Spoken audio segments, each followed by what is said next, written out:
차가운 부엌 바닥 위로 그릇이 산산조각 났습니다. 예순이 넘은 여인의 몸이 천천히 쓰러지고 있었습니다. 입술이 파랗게 질려갔습니다. 손끝이 떨렸습니다. 온몸에 경련이 일었습니다. 그녀의 눈앞에서 세상이 빙글빙글 돌았습니다. 준혁아, 미안해.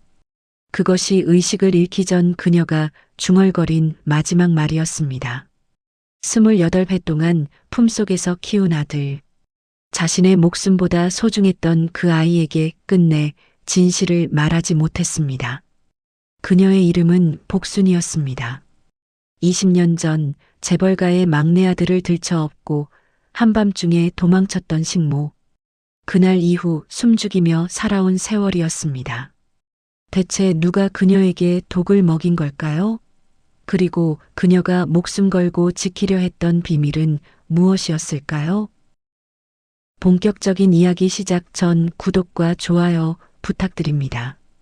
현재 계신 지역을 댓글로 남겨주시면 그곳에 따뜻한 소식이 자주 찾아오길 기도하겠습니다.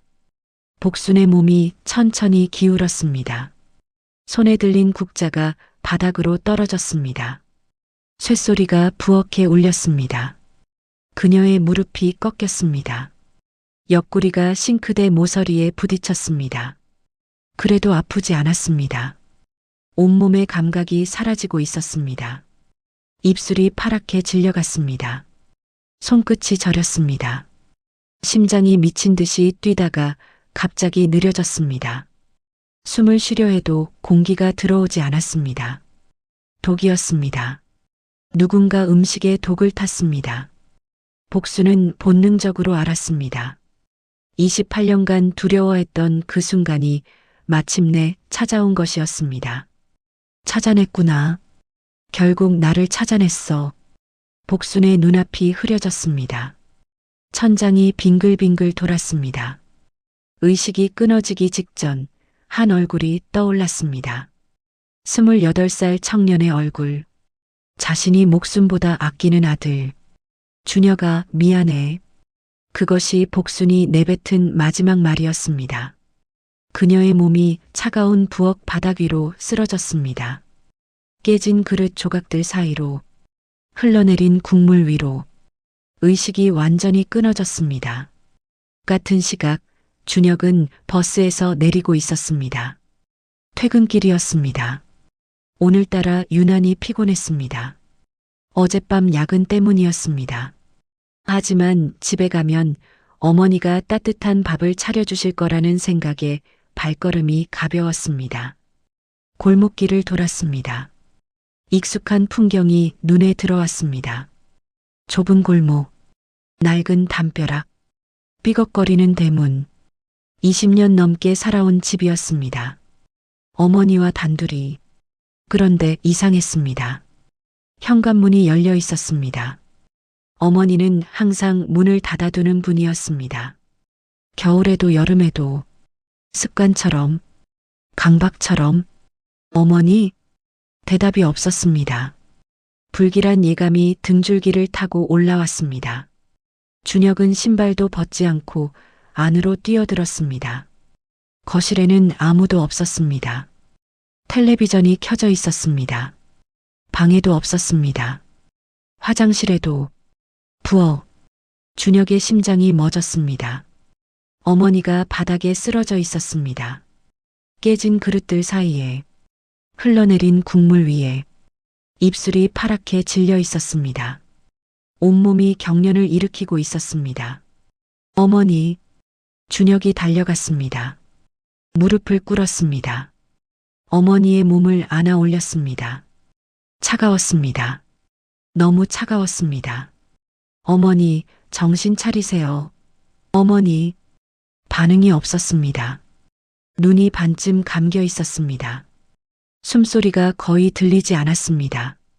준혁의 손이 떨렸습니다. 주머니에서 휴대폰을 꺼냈습니다. 119를 눌렀습니다. 여보세요. 어머니가 쓰러지셨어요. 숨을 안 쉬어요. 빨리 와주세요. 목소리가 갈라졌습니다. 눈물이 쏟아졌습니다. 준혁은 어머니를 꼭 안은 채 구급차를 기다렸습니다. 1분이 1시간 같았습니다. 제발, 제발 살아주세요. 어머니, 구급차가 도착했습니다. 구급대원들이 뛰어들어왔습니다. 복순의 몸을 들것에 옮겼습니다. 산소 마스크를 씌웠습니다. 심폐소생술을 시작했습니다. 환자 상태가 위중합니다. 빨리 가야 해요. 준혁은 구급차에 함께 탔습니다. 어머니의 손을 잡았습니다. 손이 얼음장처럼 차가웠습니다. 구급차가 사이렌을 울리며 달렸습니다. 준혁은 기도했습니다. 평생 기도라는 것을 해본 적 없었지만 그 순간만큼은 간절히 빌었습니다. 대학병원 응급실에 도착했습니다. 문이 열리자마자 의료진이 달려왔습니다. 들것이 복도를 질주했습니다. 준혁은 뒤따라 뛰었습니다. 보호자분은 여기서 기다려주세요. 응급실 문이 닫혔습니다. 준혁은 문 앞에 멈춰 섰습니다. 다리에 힘이 풀렸습니다. 벽에 등을 기댔습니다. 천천히 바닥에 주저앉았습니다. 대체 무슨 일이 벌어진 걸까요? 아침까지만 해도 멀쩡하셨습니다. 밥을 차려주시고 출근하는 자신에게 손을 흔들어 주셨습니다. 그런데 왜 갑자기? 응급실 안에서는 분주한 움직임이 이어지고 있었습니다. 의료진이 복순의 상태를 체크했습니다. 혈압, 맥박, 산소 포화도 모든 수치가 위험 수준이었습니다. 혈액 검사 결과 나왔습니다. 간호사가 외쳤습니다. 담당 전문의가 결과지를 받아들었습니다. 그의 이름은 이정민. 응급의학과 전문의였습니다. 15년 차 베테랑이었습니다. 하지만 결과지를 보는 순간 그의 얼굴이 굳어졌습니다. 탈륨, 쥐약에 들어가는 성분이었습니다.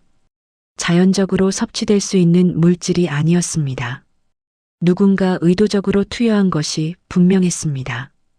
이정민은 환자의 얼굴을 다시 들여다보았습니다. 순간 숨이 멎었습니다. 낯익은 얼굴이었습니다. 15년 전의 기억이 떠올랐습니다. 가난한 의대생 시절, 등록금을 내지 못해 휴학을 고민하던 때, 아르바이트를 하던 작은 식당, 그리고 그 식당의 주인, 복순 이모님? 이정민의 목소리가 떨렸습니다. 틀림없었습니다. 15년 전 자신에게 밥을 먹여주고 등록금까지 빌려주었던 은인이었습니다. 그 은혜가 없었다면 지금의 자신은 없었습니다. 이 환자 제가 직접 맡겠습니다. 이정민이 선언했습니다. 그의 눈빛이 달라졌습니다. 반드시 살려야 했습니다. 어떤 일이 있어도 응급처치가 시작되었습니다. 위세척을 했습니다. 해독제를 투여했습니다. 수액을 연결했습니다. 이정민은 한시도 자리를 뜨지 않았습니다. 3시간이 지났습니다. 복순의 상태가 조금씩 안정되어 갔습니다. 심박수가 정상 범위로 돌아왔습니다. 혈압도 올라갔습니다. 하지만 아직 의식을 되찾지는 못했습니다. 이정민이 응급실 밖으로 나왔습니다. 준혁이 벌떡 일어섰습니다. 얼굴이 창백했습니다. 눈이 충혈되어 있었습니다. 어머니는 어떠세요? 괜찮으신 거예요? 일단 고비는 넘겼습니다. 준혁의 무릎에서 힘이 빠졌습니다. 안도의 한숨이 터져 나왔습니다. 하지만 이정민의 표정은 여전히 어두웠습니다. 다만 말씀드릴 게 있습니다. 네. 어머님의 혈액에서 탈륨이 검출되었습니다. 탈륨이요? 그게 뭔데요? 독극물입니다. 누군가 의도적으로 음식에 탄 것으로 보입니다. 준혁의 눈이 커졌습니다. 독극물. 의도적으로. 그 말이 머릿속에서 맴돌았습니다. 이해가 되지 않았습니다. 그게 무슨 말이에요? 누가 왜 어머니한테 그런 짓을 해요? 저도 모릅니다. 하지만 이건 사고가 아닙니다. 경찰에 신고해야 합니다. 준혁은 멍하니 서 있었습니다. 세상이 무너지는 것 같았습니다. 경찰이 도착했습니다. 수사관들이 복순의 집을 조사했습니다. 부엌에서 증거를 수집했습니다. 냉장고 안의 반찬들을 모두 압수했습니다. 검사 결과 된장찌개에서 탈륨 성분이 검출되었습니다. 누군가 집에 침입해서 음식에 독을 탄 것으로 보입니다. 수사관이 준혁에게 말했습니다. 준혁은 고개를 저었습니다. 말도 안 돼요. 저희 어머니는 원수가 없어요. 평생 조용하게 사신 분이에요. 누가 왜 이런 짓을 해요? 수사관은 대답하지 못했습니다. 동기를 알 수 없었습니다. 범인의 흔적도 거의 없었습니다. 전문적인 범행이었습니다. 준혁은 병원으로 돌아왔습니다. 어머니 곁을 지켰습니다. 밤새 잠을 자지 못했습니다. 어머니의 손을 잡고 앉아 있었습니다. 차가웠던 손이 조금씩 따뜻해지고 있었습니다.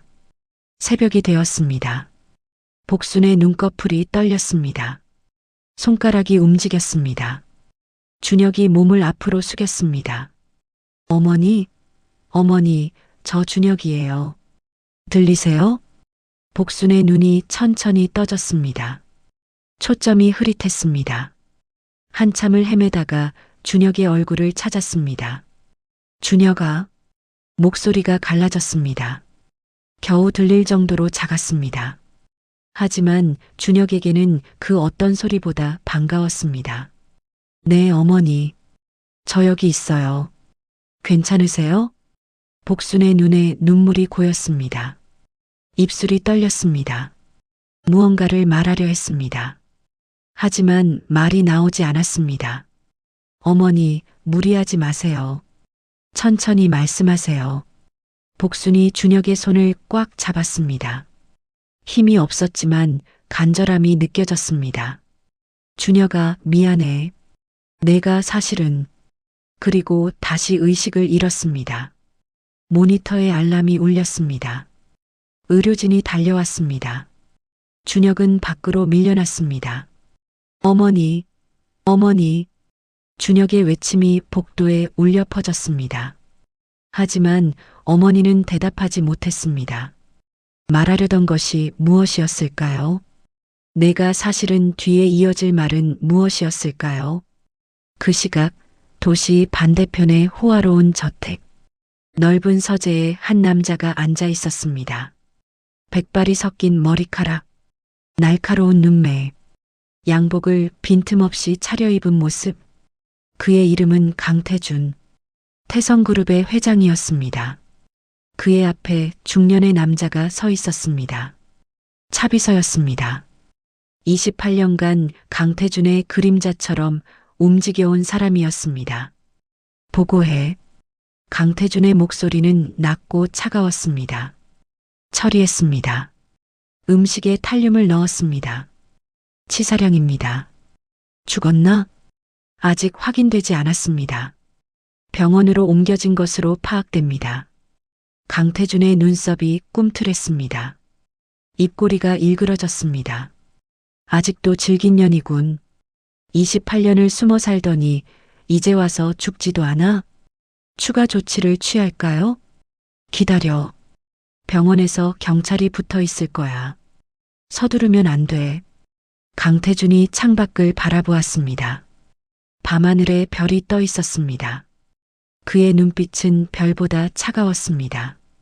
그 애는 어떻게 됐나? 준혁이라고 했던가. 복순과 함께 살고 있습니다.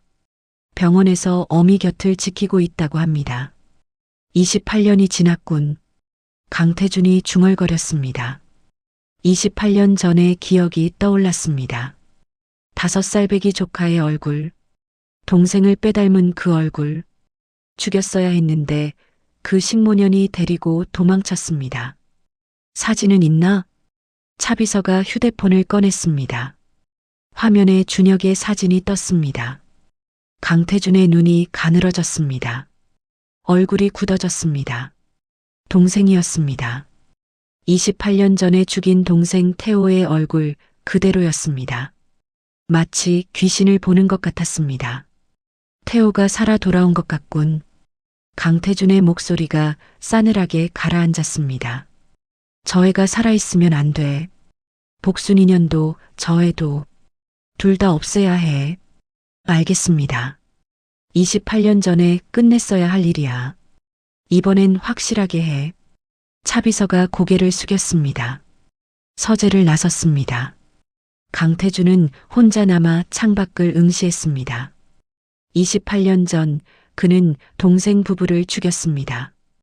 완벽한 교통사고로 위장했습니다. 그리고 모든 것을 빼앗았습니다. 회사도, 재산도, 명예도. 하지만 한 가지가 남아 있었습니다. 5살 배기 조카, 그 아이가 살아 있었습니다. 28년간 숨어서, 그리고 이제 28살 청년이 되어 나타났습니다. 내가 가진 모든 것을 빼앗으려고? 그건 안 되지. 강태준의 입가에 차가운 미소가 번졌습니다. 28년 전에도 이겼습니다. 이번에도 이길 것입니다. 누가 됐든 자신의 길을 막는 자는 제거해야 했습니다. 그것이 그의 방식이었습니다. 병원, 새벽.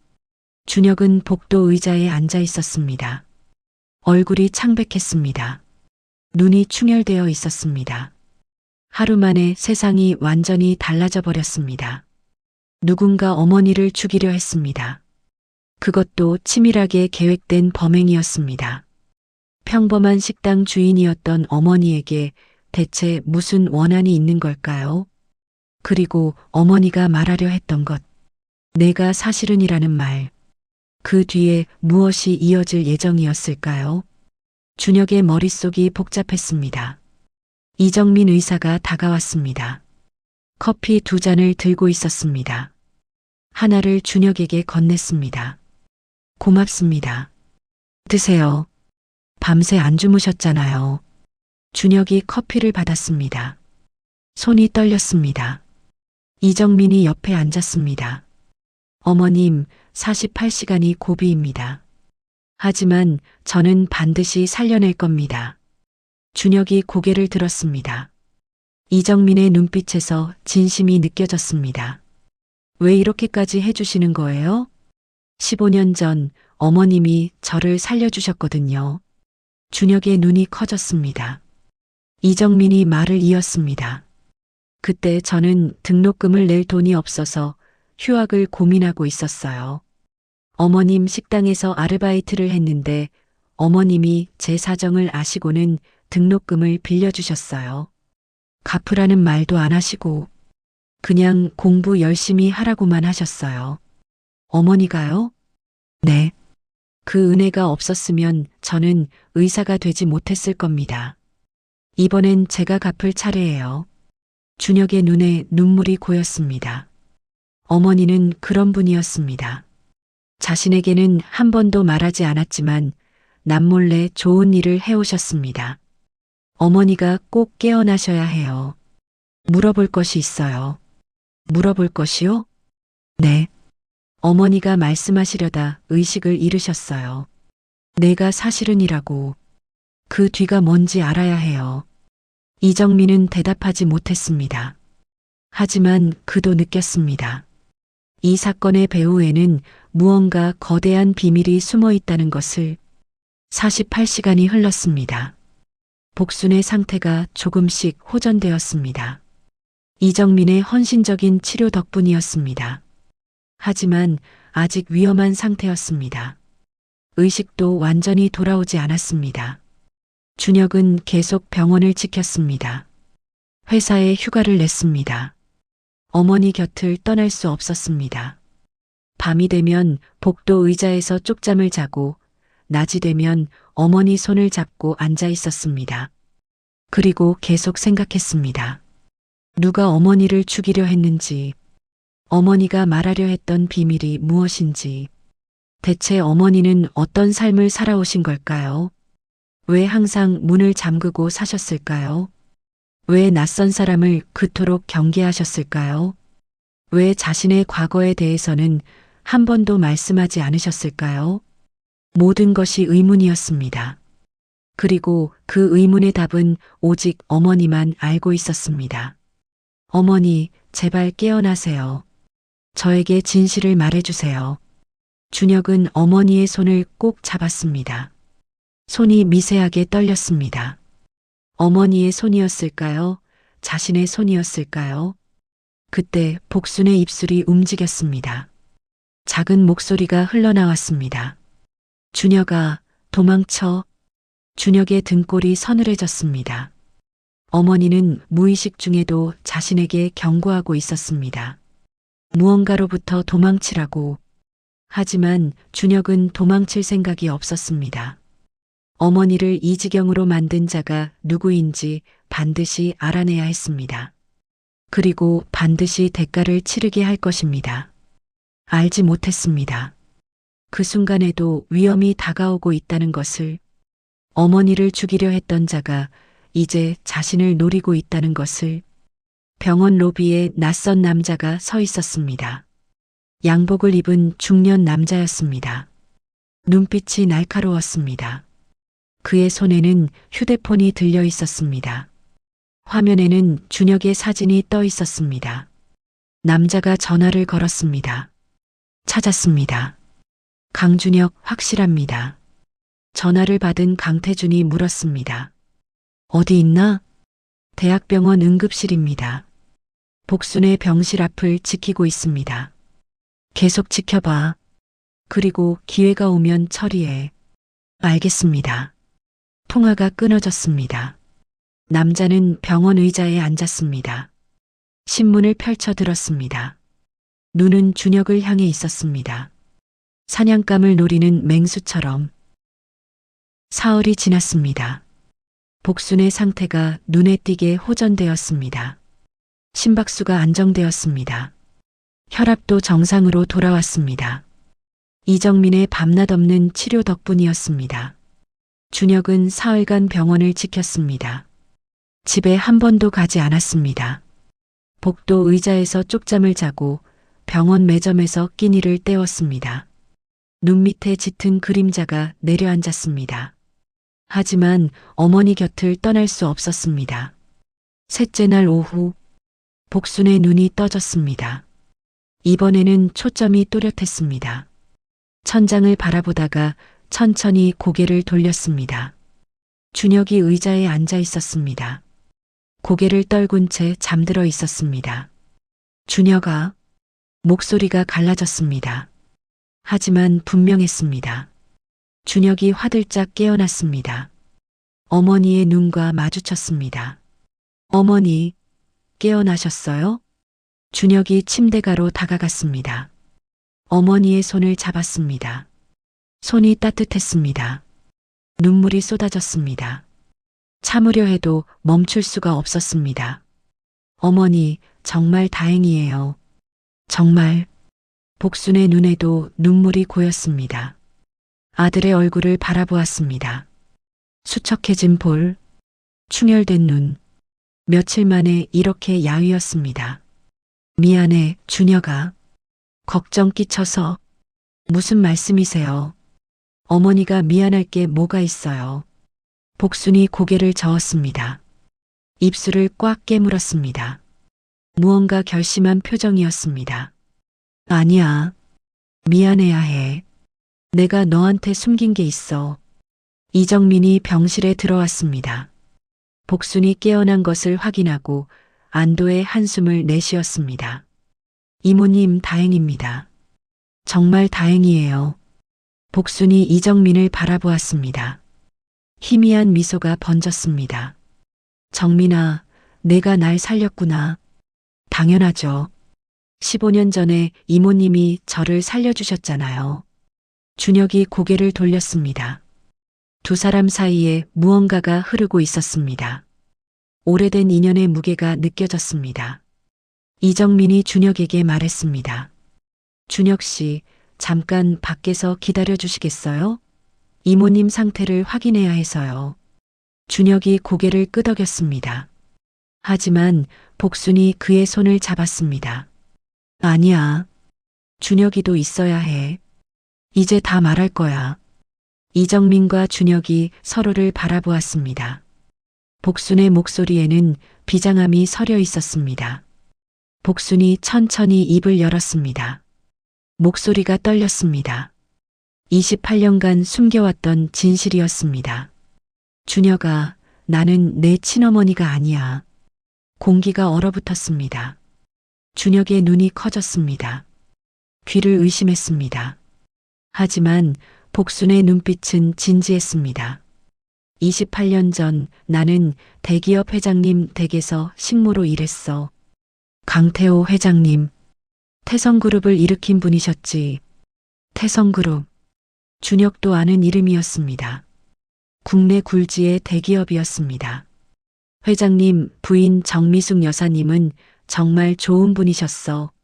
내 남편이 교통사고로 죽었을 때 장례비도 내주시고 빚도 갚아주셨어. 그 은혜를 평생 잊을 수 없었어. 복순의 눈에 눈물이 맺혔습니다. 오래된 기억이 떠오르는 듯 했습니다. 그런데 어느 날 밤 끔찍한 일이 벌어졌어. 28년 전 그 밤의 이야기였습니다. 복순은 회상하듯 천천히 말했습니다. 하지만 그것은 회상이 아니었습니다.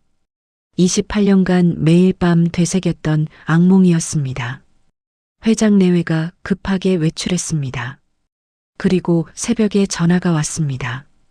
교통사고로 두 분 다 돌아가셨다고. 경찰은 음주운전 사고라고 했어. 그런데 이상했어. 회장님은 그날 술을 한 방울도 안 드셨거든. 복순의 목소리가 낮아졌습니다. 그날 밤 나는 서재에서 부인께서 남긴 편지를 발견했어. 부인은 무언가 불길한 예감이 드셨던 거야. 미리 편지를 써두셨더라고. 편지에 뭐라고 쓰여 있었어요? 준혁이 물었습니다. 목소리가 떨렸습니다. 우리에게 무슨 일이 생기면 준혁이를 지켜주세요. 큰아버지를 조심하세요. 큰아버지. 그 단어가 병실에 울렸습니다. 준혁의 심장이 쿵쾅거렸습니다. 큰아버지요? 강태준. 회장님의 이복형이야. 지금 태성그룹 회장으로 있는 사람. 복순이 그날 밤의 일을 계속 이야기했습니다. 새벽에 강태준이 집에 찾아왔습니다. 눈빛이 차가웠습니다. 복순은 본능적으로 알았습니다. 이 사람이 회장 내외를 죽였다는 것을. 그 사람 눈빛을 잊을 수가 없어. 짐승 같았어. 아니, 짐승보다 더 무서웠어. 복순은 잠든 5살 준혁을 업고 도망쳤습니다. 아무것도 챙기지 못했습니다. 부인의 편지와 일기장만 품에 안고, 그리고 28년간 숨어 살았습니다. 너를 내 아들로 키웠어. 호적도 만들고 학교도 보내고 평범하게 살 수 있도록, 아무도 찾지 못하도록. 준혁은 말이 나오지 않았습니다. 머릿속이 하얗게 비어버렸습니다. 지금까지의 삶이 전부 거짓이었습니다. 아니, 거짓이 아니었습니다. 어머니의 사랑은 진짜였습니다. 하지만 자신의 정체는 완전히 달랐습니다. 그러면 저는 누구예요? 너는 강태호 회장의 아들이야. 태성그룹의 진짜 상속자. 침묵이 흘렀습니다. 준혁의 손이 떨렸습니다. 너무 큰 진실이었습니다. 감당하기 어려웠습니다. 그 사람이 제 부모님을 죽였어요? 큰아버지라는 사람이? 그래. 그리고 너까지 죽이려 했어. 복순의 목소리가 갈라졌습니다. 28년 동안 숨어 살았어. 한시도 마음 편할 날이 없었어. 언젠가 들킬까봐. 너한테 해가 갈까봐.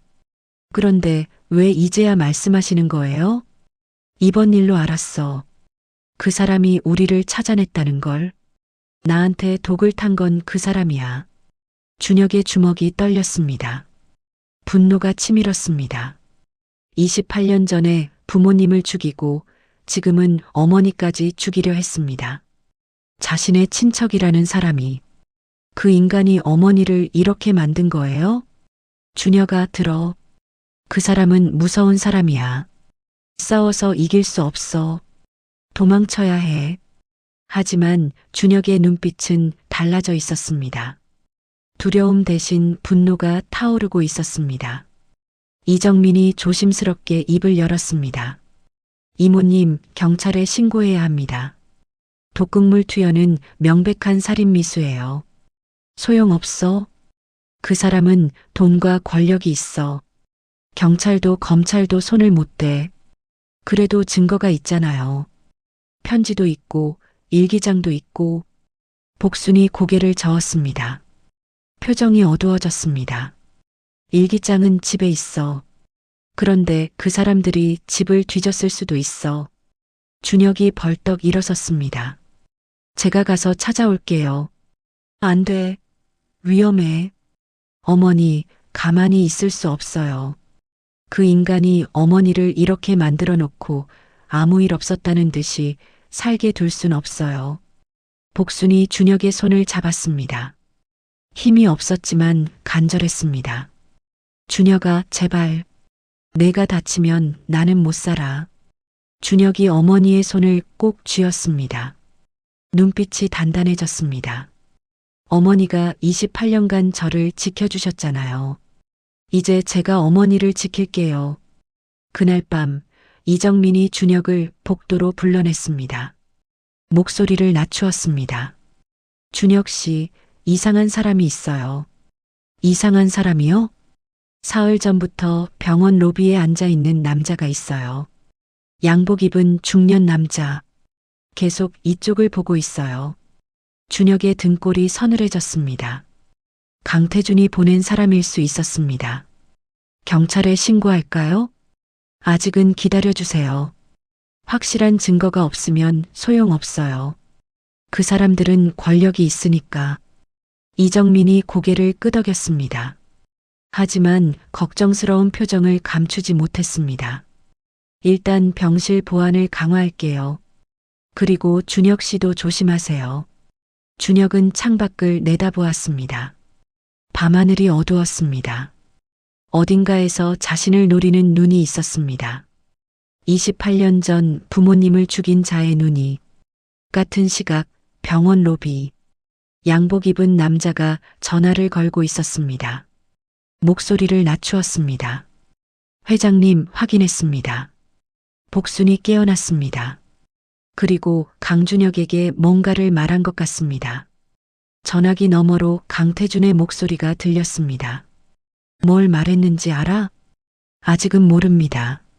하지만 표정이 심상치 않았습니다. 잠시 침묵이 흘렀습니다. 강태준의 목소리가 차갑게 가라앉았습니다. 그 식모년이 28년간 숨겨온 게 있을 거야. 편지나 일기장 같은 것. 찾아내. 알겠습니다. 그리고 준혁이 놈. 계속 지켜봐. 움직이면 보고해. 통화가 끊어졌습니다. 남자는 휴대폰을 주머니에 넣었습니다. 눈은 여전히 병실 쪽을 향해 있었습니다. 그 시각 강태준은 서재에서 창밖을 바라보고 있었습니다. 입가에 차가운 미소가 번졌습니다. 28년 만에 나타났구나, 조카야. 하지만 이번엔 도망치지 못해. 그는 책상 위에 사진을 집어들었습니다. 28년 전 동생 태호와 함께 찍은 사진이었습니다. 그의 손가락이 동생의 얼굴 위를 스쳤습니다. 내 아들도 내 뒤를 따르게 해주마. 사진이 책상 위로 떨어졌습니다. 유리가 갈라졌습니다. 강태준은 돌아보지 않았습니다. 병원에서는 준혁이 어머니의 손을 잡고 있었습니다. 복수는 잠들어 있었습니다. 평화로운 얼굴이었습니다. 하지만 평화는 오래가지 않을 것이었습니다. 복도 끝에서 양복 입은 남자가 지켜보고 있었습니다. 휴대폰 화면에는 준혁의 사진이 떠 있었습니다. 그리고 그 아래에 짧은 메시지가 적혀 있었습니다. 처리대기 중. 일주일이 지났습니다. 복순의 상태가 많이 호전되었습니다. 이제는 침대에서 일어나 앉을 수 있었습니다. 하지만 완전한 회복까지는 시간이 필요했습니다. 준혁은 그 사이에 많은 것을 알아냈습니다. 인터넷을 뒤지고 도서관에서 옛 신문을 찾아보았습니다. 28년 전 부모님의 사고 기사도 찾았습니다. 태성그룹 강태호 회장 부부 교통사고로 사망. 음주운전 추정. 유일한 상속자인 아들도 함께 사망. 기사에는 자신도 죽은 것으로 나와 있었습니다. 강태준이 조작한 것이 분명했습니다. 그리고 그 뒤로 강태준이 모든 것을 차지했습니다. 회사도, 재산도, 명예도. 준혁의 주먹이 떨렸습니다. 분노가 치밀었습니다. 28년간 자신의 것을 빼앗아 호의호식해온 사람. 그것도 모자라 이제 와서 어머니까지 죽이려 한 사람. 그날 오후 준혁은 집으로 향했습니다. 복순이 말한 일기장과 편지를 찾기 위해서였습니다. 이정민이 걱정했지만 준혁은 고집을 꺾지 않았습니다. 집은 조용했습니다. 경찰 테이프가 붙어 있었지만 수사는 이미 끝난 상태였습니다. 준혁은 문을 열고 안으로 들어갔습니다. 부엌에는 아직 흔적이 남아 있었습니다. 깨진 그릇 자국, 마른 국물 얼룩, 어머니가 쓰러졌던 자리. 준혁의 가슴이 조여왔습니다. 어머니 방으로 갔습니다. 옷장을 열었습니다. 복순이 말해준 곳이었습니다. 옷장 바닥 판자 아래 손으로 더듬었습니다. 손끝에 무언가가 닿았습니다. 낡은 봉투였습니다. 그 안에 편지 한 장과 일기장이 들어 있었습니다. 편지에는 정미숙이라는 서명이 있었습니다. 친어머니의 이름이었습니다. 준혁의 손이 떨렸습니다. 천천히 편지를 펼쳤습니다. 편지의 내용은 복순이 말해준 것과 같았습니다. 하지만 직접 읽으니 느낌이 달랐습니다. 친어머니의 글씨를 처음 보았습니다. 또박또박 정성스러운 필체였습니다. 복순 씨, 이 편지를 읽고 있다면 저희에게 무슨 일이 생긴 것이겠지요. 부탁드립니다. 준혁이를 지켜주세요. 큰아버님을 조심하세요. 그분은 남편의 회사를 탐내고 있습니다. 우리가 죽으면 모든 것을 가져갈 것입니다. 편지는 계속되었습니다. 진짜 유언장은 서재 금고에 있습니다.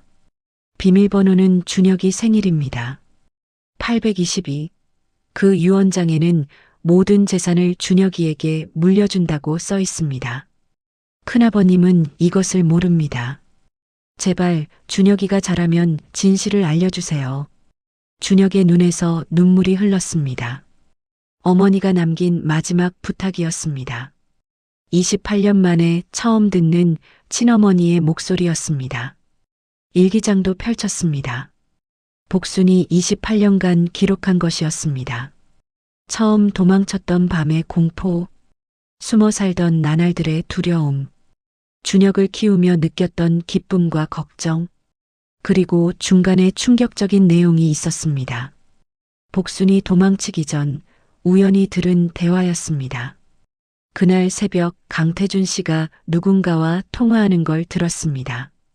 창고 뒤에서 그 사람이 말했습니다. 브레이크 오일은 확실히 뺐냐?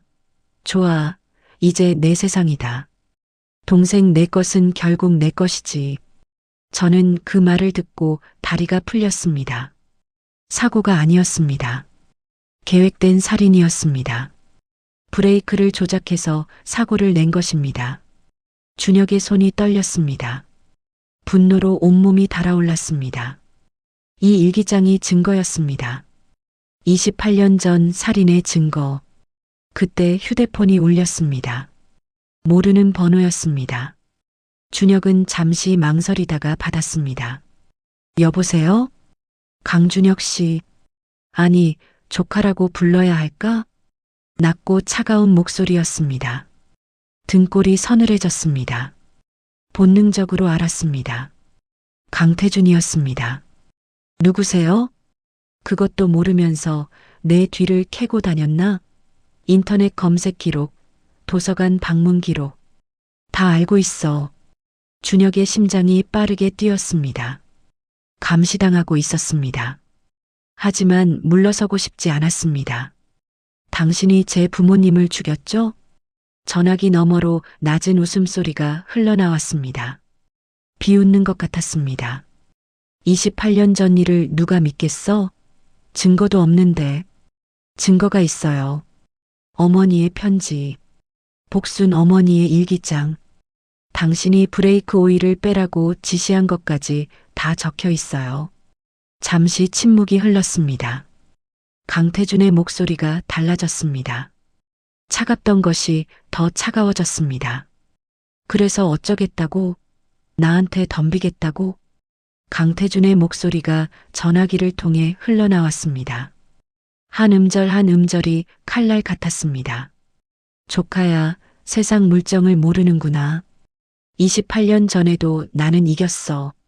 내 아버지도 이기지 못했어. 내가 뭔데 나한테 덤벼? 저는 아버지의 아들이에요. 당신한테 빼앗긴 것을 되찾을 거예요. 되찾는다고? 뭘? 내 아버지 회사? 내 아버지 재산? 강태준이 비웃었습니다. 그건 원래 내 거야. 아버지가 동생한테만 물려줬을 뿐이지. 나는 되찾은 거야. 원래 내 것을. 그러려고 사람을 죽인 거예요? 친동생을 죽이고 그 아내까지 죽이고. 필요한 일이었어. 강태준의 목소리에는 후회가 없었습니다.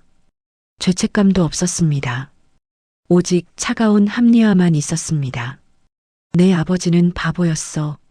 나한테 한 푼도 안 주려고 했지. 평생 아버지한테 무시당하고 동생한테 밀린 내 심정을 알아? 내가 더 똑똑하고 더 열심히 했는데 다 동생한테 갔어.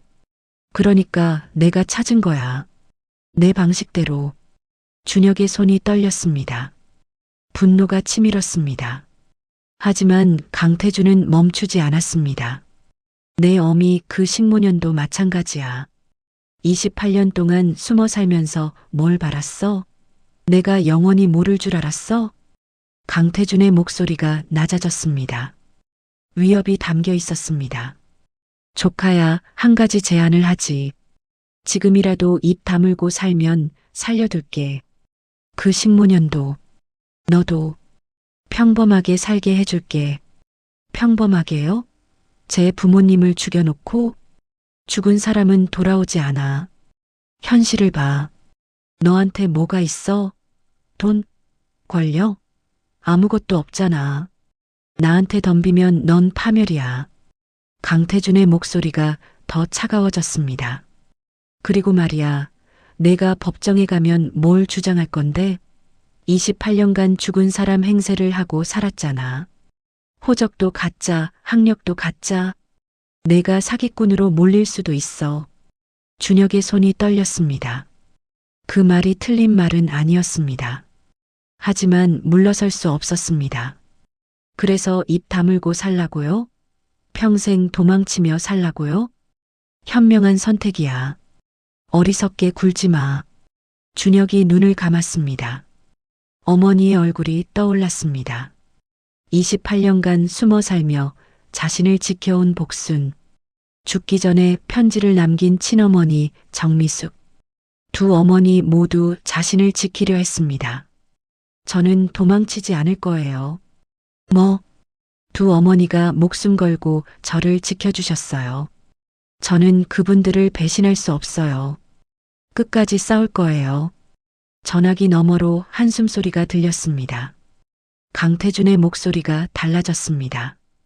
더 이상 회유하는 톤이 아니었습니다. 그래, 내가 선택한 거다. 후회하게 될 거야. 후회 안 해요. 어디 두고 보자. 내 아버지도 나한테 덤비다가 어떻게 됐는지 알잖아. 너도 똑같이 될 거야. 통화가 끊어졌습니다. 준혁은 한동안 전화기를 내려다보았습니다. 손이 떨렸습니다. 온몸에 식은땀이 흘렀습니다.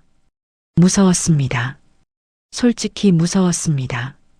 강태준은 권력과 돈을 가진 사람이었습니다. 자신에게는 아무것도 없었습니다. 싸워서 이길 수 있을지 알 수 없었습니다. 하지만 물러설 수 없었습니다. 물러서면 28년간의 어머니의 희생이 물거품이 됩니다. 친어머니의 마지막 부탁을 저버리게 됩니다. 준혁은 편지와 일기장을 품에 안고 병원으로 돌아왔습니다. 복순이 걱정스러운 눈으로 그를 맞았습니다. 준혁아, 괜찮아? 무슨 일 있었어? 어머니, 그 사람한테 전화가 왔어요. 복순의 얼굴이 창백해졌습니다. 뭐라고 했어? 입 다물고 살면 살려주겠대요. 덤비면 파멸시키겠다고. 준혁아, 위험해. 그 사람은 정말 무서운 사람이야. 준혁이 어머니의 손을 잡았습니다. 눈빛이 단단했습니다. 알아요. 하지만 저는 도망치지 않을 거예요.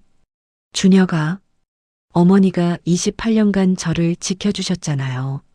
친어머니도 돌아가시기 전에 편지를 남기셨어요. 저를 지켜달라고. 저는 두 분의 사랑을 배신할 수 없어요. 복순의 눈에서 눈물이 흘렀습니다. 준혁이 말을 이었습니다. 싸워볼게요. 끝까지. 저도 후회 없어요. 도망치다 지는 것보다 싸우다 지는 게 낫잖아요. 복순이 준혁을 안았습니다. 아들이 이렇게 컸습니다. 더 이상 자신이 지켜줘야 할 아이가 아니었습니다. 함께 싸울 수 있는 어른이 되어 있었습니다. 이정민이 병실로 들어왔습니다. 준혁의 표정을 보고 무슨 일이 있었는지 짐작했습니다. 준혁 씨, 혼자 싸울 필요 없어요. 선생님, 제가 아는 변호사가 있어요. 재벌가 비리 전문이에요. 정의롭고 유능한 분이에요. 소개해 드릴게요. 준혁의 눈에 빛이 돌아왔습니다. 혼자가 아니었습니다. 감사합니다, 선생님. 이모님 은혜, 이제야 갚습니다. 이정민이 휴대폰을 꺼내 전화를 걸었습니다. 잠시 후 통화가 연결되었습니다. 박 변호사님, 저 이정민입니다. 급하게 부탁드릴 일이 있어서요. 네, 살인 사건입니다. 28년 전에 일어난. 전화기 너머로 박현우 변호사의 목소리가 들렸습니다. 28년 전 살인? 누구한테 당한 건데요? 태성그룹 강태준 회장입니다. 잠시 침묵이 흘렀습니다. 박현우의 목소리가 달라졌습니다. 진지해졌습니다. 내일 만납시다. 자세한 얘기를 들어볼게요. 통화가 끊어졌습니다. 이정민이 준혁을 바라보았습니다. 시작이에요. 이제부터 진짜 싸움입니다. 준혁은 고개를 끄덕였습니다. 창밖으로 해가 지고 있었습니다. 어둠이 내려오고 있었습니다. 하지만 그의 눈빛은 어둠 속에서도 빛나고 있었습니다. 이대로 당하고만 있을 순 없었습니다. 싸워야 했습니다. 끝까지. 다음 날 오후 준혁은 박현우 변호사를 만났습니다. 이정민이 소개해준 장소는 도심의 작은 커피숍이었습니다. 사람들 눈에 띄지 않는 조용한 곳이었습니다. 박현우는 50대 초반의 남자였습니다. 날카로운 눈매에 단정한 양복 차림. 첫인상부터 믿음직스러웠습니다. 그는 재벌가 비리 전문 인권 변호사였습니다. 권력에 굴하지 않는 것으로 유명했습니다. 준혁은 처음부터 끝까지 이야기했습니다. 28년 전 부모님의 죽음, 복순의 도망, 최근의 독살 시도, 강태준의 협박 전화까지. 박현우는 묵묵히 들었습니다. 표정이 점점 굳어졌습니다. 이야기가 끝났습니다. 박현우가 천천히 입을 열었습니다. 28년 전 살인, 유언장 위조, 최근 독살 시도 모두 입증할 수 있다면 강태준은 무기징역감입니다. 준혁의 눈이 커졌습니다. 희망이 보였습니다. 정말요? 네. 하지만 문제는 증거입니다. 박현우가 서류를 꺼냈습니다. 준혁이 가져온 편지와 일기장을 검토했습니다. 눈빛이 진지했습니다. 이 편지와 일기장은 중요한 증거입니다. 하지만 이것만으로는 부족해요. 직접 증거가 필요합니다. 직접 증거요? 네. 예를 들면 강태준이 직접 범행을 지시한 녹음이나 영상, 아니면 공범의 자백, 그런 것들이요. 준혁의 표정이 어두워졌습니다. 28년 전 일입니다. 그런 증거가 남아있을 리 없었습니다. 박현우가 말을 이었습니다. 하지만 방법이 있습니다. 우선 당신이 강태호 회장의 아들임을 법적으로 증명해야 합니다. 어떻게요? DNA 검사입니다. 강태호 회장의 유품 중 머리카락이나 DNA를 채취할 수 있는 것이 있다면 비교할 수 있습니다. 준혁이 고개를 끄덕였습니다. 그것은 가능할 것 같았습니다. 박현우가 전략을 설명했습니다. 목소리가 낮아졌습니다. 먼저 DNA 검사로 혈연을 증명합니다. 그 다음 상속권 반환 소송을 제기합니다. 강태준이 위조한 유언장의 무효를 주장하는 겁니다. 소송을 걸면 어떻게 되는 거예요? 법정 싸움이 시작됩니다. 강태준은 당연히 저항할 겁니다. 하지만 법정에 서면 증거를 제출해야 합니다. 그 과정에서 28년 전 진실이 드러날 수 있습니다. 준혁이 이해했습니다. 직접 살인을 입증하지 못하더라도 소송 과정에서 진실을 밝힐 수 있다는 것이었습니다. 그리고 언론도 활용해야 합니다. 박현우의 눈빛이 날카로워졌습니다. 강태준은 권력과 돈이 있습니다. 법정에서만 싸우면 불리합니다. 여론의 힘이 필요합니다. 언론에 이 사건을 알리면 강태준도 함부로 못합니다. 이정민이 끼어들었습니다. 그도 함께 자리하고 있었습니다. DNA 검사는 제가 도와드릴 수 있어요. 대학병원 유전자 검사실에 아는 분이 있거든요. 준혁이 고개를 들었습니다. 하지만 강태호 회장의 유품을 어떻게 구해요? 28년이나 지났는데. 박현우가 대답했습니다. 방법이 있습니다. 제가 예전에 태성그룹 관련 소송을 맡은 적이 있어요. 그때 알게 된 분이 있습니다. 강태호 회장의 옛 비서였던 분이에요. 그분이 유품을 갖고 있어요? 확인해 봐야 합니다. 하지만 가능성이 있어요. 신락 같은 희망이었습니다. 하지만 희망은 희망이었습니다. 준혁은 그 신라틀 놓치고 싶지 않았습니다. 같은 시각 강태준의 저택. 강태준은 서재에서 차비서의 보고를 듣고 있었습니다. 표정이 굳어 있었습니다. 뭐라고? 변호사를 만났다고? 네. 박현우라는 변호사입니다. 재벌가 비리 전문이라고 합니다. 강태준의 눈이 가늘어졌습니다. 박현우. 그 이름을 기억하고 있었습니다. 몇 년 전 경쟁사 비리를 파헤쳤던 변호사였습니다. 만만한 상대가 아니었습니다. 그 녀석 덤비려고 작정했군. 어떻게 하시겠습니까? 강태준이 창밖을 바라보았습니다. 입가에 차가운 미소가 번졌습니다. 28년 전 증거가 될 만한 것은 모두 없애. 서재 금고도 확인하고. 알겠습니다. 그리고 그 식모년 집도 다시 뒤져. 편지나 일기장 같은 게 있을 거야. 차비서가 고개를 숙였습니다. 하지만 그의 표정에 미묘한 그림자가 스쳤습니다. 강태준은 그것을 눈치채지 못했습니다. 이틀 후 차비서가 다시 보고했습니다. 회장님, 서재 금고를 확인했습니다.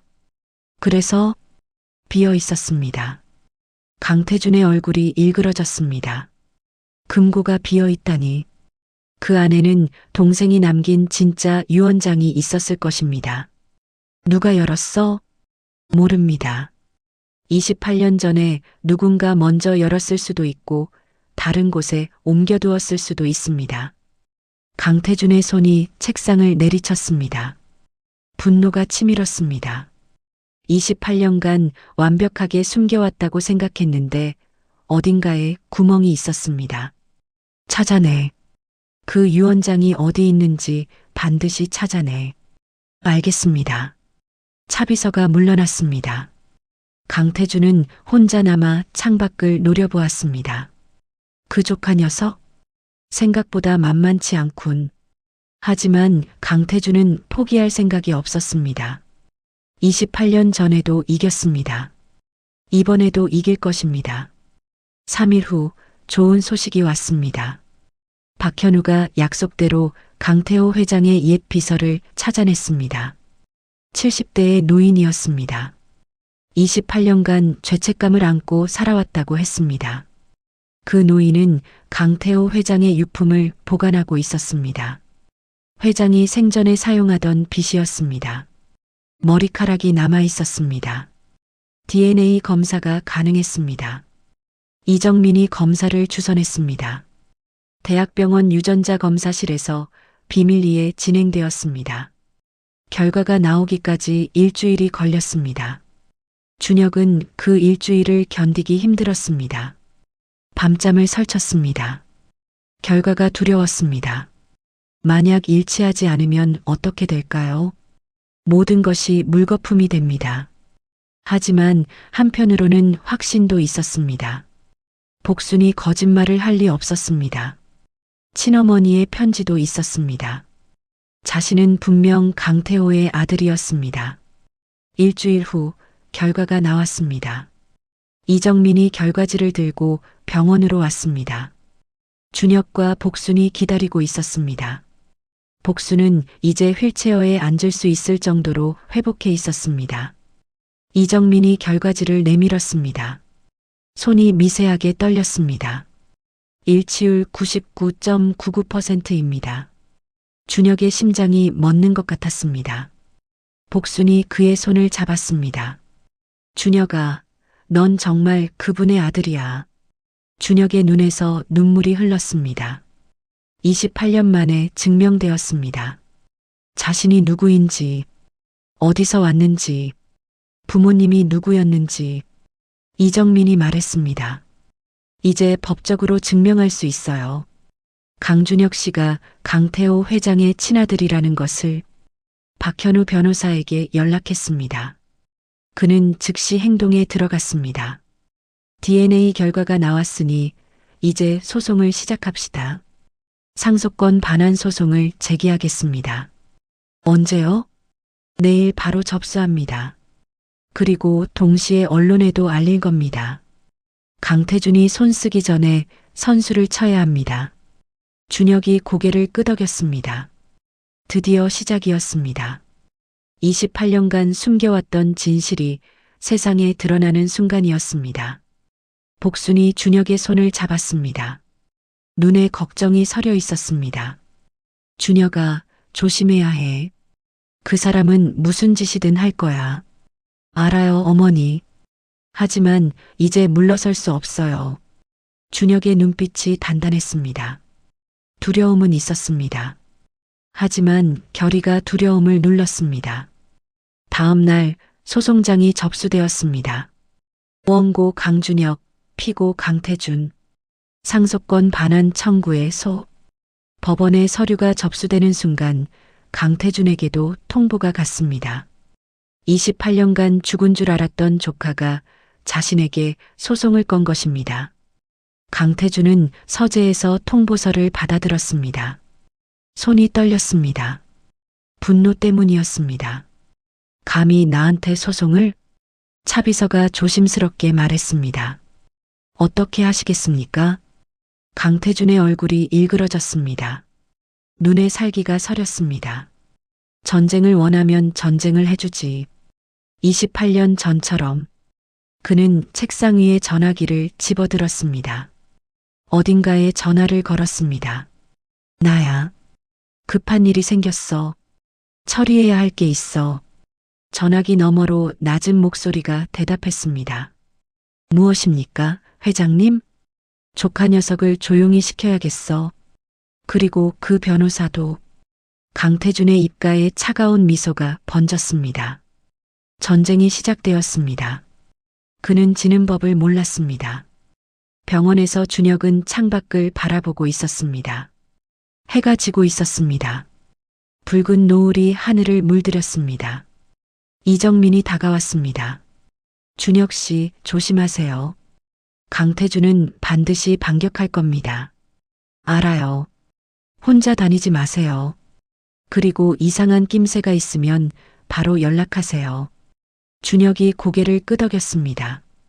위험한 싸움이었습니다. 하지만 물러설 수 없었습니다. 여기까지 왔으니까. 복순이 휠체어에서 그를 바라보았습니다. 눈에 눈물이 고여 있었습니다. 준혁아, 내 어머니. 조심해. 꼭 조심해야 해. 내 어머니. 걱정 마세요. 준혁이 어머니의 손을 잡았습니다. 따뜻했습니다. 이 온기를 지키기 위해서라도 져서는 안 됩니다. 전쟁이 시작되었습니다. 이제 진짜 싸움입니다. 한 달이 지났습니다. 소송은 예상대로 언론의 주목을 받았습니다. 태성그룹 강태준 회장, 28년 전 동생 일가 살해 의혹, 죽은 줄 알았던 조카, 상속권 반환 소송 제기, 재벌가의 충격적인 비밀, 진실은 무엇인가? 기사가 쏟아졌습니다. 포털 사이트 실시간 검색어에 강태준의 이름이 올랐습니다. 댓글이 폭주했습니다. 대부분 강태준을 비난하는 내용이었습니다. 살인자가 28년간 회장님 노릇을, 저 조카 불쌍하다. 부모 죽이고 재산까지 빼앗다니. 태성그룹 불매운동 해야 하는 거 아냐? 여론이 들끓었습니다. 태성그룹 주가가 하락했습니다. 이사회가 긴급 소집되었습니다. 강태준은 처음으로 수세에 몰렸습니다. 법원에서 첫 심리가 열렸습니다. 준혁은 박현우 변호사와 함께 법정에 들어섰습니다. 심장이 빠르게 뛰었습니다. 손에 땀이 났습니다. 그리고 강태준을 보았습니다. 피고석에 앉아 있었습니다. 양복을 빈틈없이 차려입고 표정은 태연했습니다. 하지만 눈빛은 달랐습니다. 차갑고 날카로웠습니다. 준혁을 노려보고 있었습니다. 28년 만에 대면이었습니다. 5살 때 이후 처음이었습니다. 기억은 없었습니다. 하지만 본능적으로 알았습니다. 저 사람이 부모님을 죽인 원수라는 것을. 준혁은 시선을 피하지 않았습니다. 똑바로 마주 보았습니다. 박현우 변호사가 증거를 제출했습니다. DNA 검사 결과, 정미숙 부인의 편지, 복순의 일기장, 하나하나 설명했습니다. 원고 강준혁은 고 강태호 회장의 친아들입니다. DNA 검사 결과 일치율 99.99%입니다. 피고 강태준은 28년 전 강태호 회장 부부의 사망 후 유언장을 위조하여 재산을 불법 취득했습니다. 재판장이 강태준 측 변호사에게 물었습니다. 피고 측 이에 대한 입장을 밝히십시오. 강태준의 변호사가 일어섰습니다. 비싼 양복에 자신만만한 표정, 대형 로펌의 에이스였습니다. 원고 측 주장은 근거 없는 모략입니다. DNA 검사 결과의 신빙성도 의심됩니다. 28년 전 유품이라는 것이 진짜인지 확인할 방법이 없습니다. 공방이 오갔습니다. 팽팽한 긴장이 법정에 흘렀습니다. 하지만 준혁 측이 우세했습니다. 증거가 분명했기 때문입니다. 재판장이 선언했습니다. 다음 심리까지 피고 측은 해명 자료를 제출하십시오. 이상으로 오늘 심리를 마칩니다. 법정을 나서는 길. 강태준이 준혁 앞을 막아섰습니다. 경호원들이 주위를 둘러쌌습니다. 기자들의 플래시가 터졌습니다. 강태준이 낮게 속삭였습니다. 다른 사람은 들을 수 없는 목소리였습니다. 잘하고 있어, 조카. 하지만 여기까지야. 준혁이 대답했습니다. 목소리가 떨리지 않았습니다. 이제 시작입니다. 강태준의 입가에 차가운 미소가 번졌습니다. 그래, 시작이지. 내가 뭘 건드렸는지 곧 알게 될 거야. 강태준이 돌아섰습니다. 기자들 사이를 헤치고 걸어갔습니다. 준혁은 그 뒷모습을 지켜보았습니다. 등골이 서늘했습니다. 저 말이 협박이 아니라 예고라는 것을 알았습니다. 뭔가가 오고 있었습니다. 3일 후 강태준의 반격이 시작되었습니다. 첫 번째 화살은 복순에게 날아왔습니다. 경찰에서 연락이 왔습니다. 복순을 유괴 혐의로 수사하겠다는 것이었습니다. 28년 전 미성년자를 불법으로 데려가 양육했습니다. 이는 미성년자 약취유인죄에 해당합니다. 준혁은 믿을 수 없었습니다. 어머니를 살리려고 도망친 것이 유괴라니. 하지만 법적으로는 복잡했습니다. 복수는 준혁의 친권자가 아니었습니다. 허락 없이 데려간 것은 사실이었습니다. 복순이 경찰에 출두해야 했습니다. 아직 완전히 회복되지 않은 몸이었습니다. 휠체어에 앉은 채 조사를 받았습니다. 준혁의 가슴이 찢어지는 것 같았습니다. 어머니가 28년간 자신을 지키려고 희생했는데 이제 와서 범죄자 취급을 받다니. 두 번째 화살은 준혁 자신에게 날아왔습니다. 강태준 측이 준혁을 형사 고발했습니다. 혐의는 사문서 위조와 사기였습니다. 28년간 가짜 호적으로 살아온 것이 불법이라는 주장이었습니다. 강준혁이라는 사람은 법적으로 존재하지 않습니다. 호적이 위조되었고 학력도 가짜입니다. 이 사람이 강태호 회장의 아들이라는 주장은 재산을 노린 사기입니다. 언론에 기사가 쏟아졌습니다. 이번에는 반대 방향이었습니다. 상속권 주장한 남성, 호적 위조 혐의로 고발. 28년간 가짜 신분으로 살았다. 사기인가 진실인가. 양측 주장 엇갈려 진실은 어디에. 여론이 갈라졌습니다. 처음에는 준혁을 동정했던 사람들도 의심하기 시작했습니다. 강태준의 의도대로였습니다. 세 번째 화살은 조력자들에게 날아왔습니다. 이정민 의사가 병원에서 호출을 받았습니다.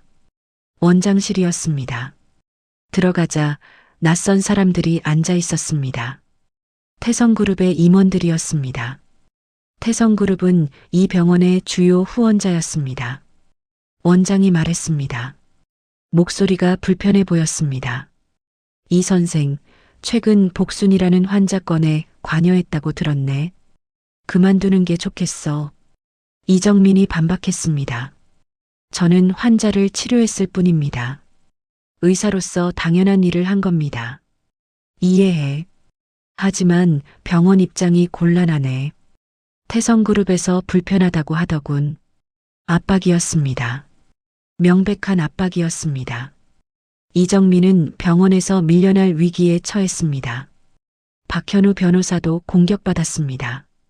세무서에서 연락이 왔습니다. 박현우의 법률사무소에 대한 세무조사를 실시하겠다는 것이었습니다. 갑작스러운 통보였습니다. 명백한 보복이었습니다. 강태준이 손을 쓴 겁니다. 국세청에 아는 사람이 있겠죠. 박현우가 전화로 준혁에게 말했습니다. 목소리는 담담했지만 상황이 심각하다는 것은 분명했습니다. 변호사님, 죄송합니다. 저 때문에 사과할 필요 없어요. 이 정도는 예상했습니다. 하지만 솔직히 말해서 강태준은 제가 생각했던 것보다 더 빠르게 움직이고 있어요. 준혁의 손이 떨렸습니다. 모든 것이 무너지고 있었습니다. 첫 번째 승리의 기쁨은 온데간데 없었습니다. 그날 밤 준혁은 병원에서 복순과 함께 있었습니다. 복순은 경찰 조사 후 지쳐 있었습니다. 얼굴이 창백했습니다. 어머니, 괜찮으세요? 걱정 마, 준혁아. 나는 괜찮아. 하지만 괜찮지 않았습니다. 준혁은 알 수 있었습니다. 어머니가 지치고 있다는 것을. 어머니, 죄송해요. 제가 싸우겠다고 해서 이렇게 됐어요. 복순이 준혁의 손을 잡았습니다. 아니야. 내가 미안해할 일 아니야. 내가 28년 전에 좀 더 용기를 냈으면 이렇게 안 됐을 텐데. 어머니, 준혁아, 들어. 그 사람은 무서운 사람이야. 28년 전에 형제도 죽였어. 뭐든 할 수 있는 사람이야. 복순의 눈에 두려움이 서려 있었습니다.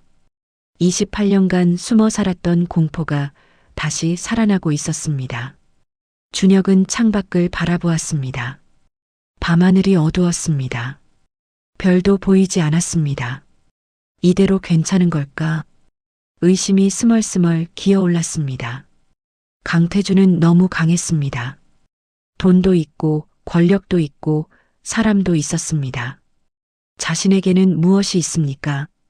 진실과 정의뿐이었습니다. 하지만 그것만으로 이길 수 있을까요? 이정민 선생님은 직장을 잃을 위기에 처했습니다. 박현우 변호사님은 세무조사를 받고 있습니다. 어머니는 유괴범으로 몰리고 있습니다. 자신은 사기꾼 취급을 받고 있습니다. 모든 것이 흔들리고 있었습니다. 처음의 자신감은 어디 갔을까요? 같은 시각 강태준의 저택. 강태준은 와인을 마시며 차비서의 보고를 듣고 있었습니다. 입가에 미소가 번져 있었습니다. 잘 진행되고 있군. 네. 여론도 돌아서고 있습니다. 이대로 가면 소송도 유야무야 될 겁니다.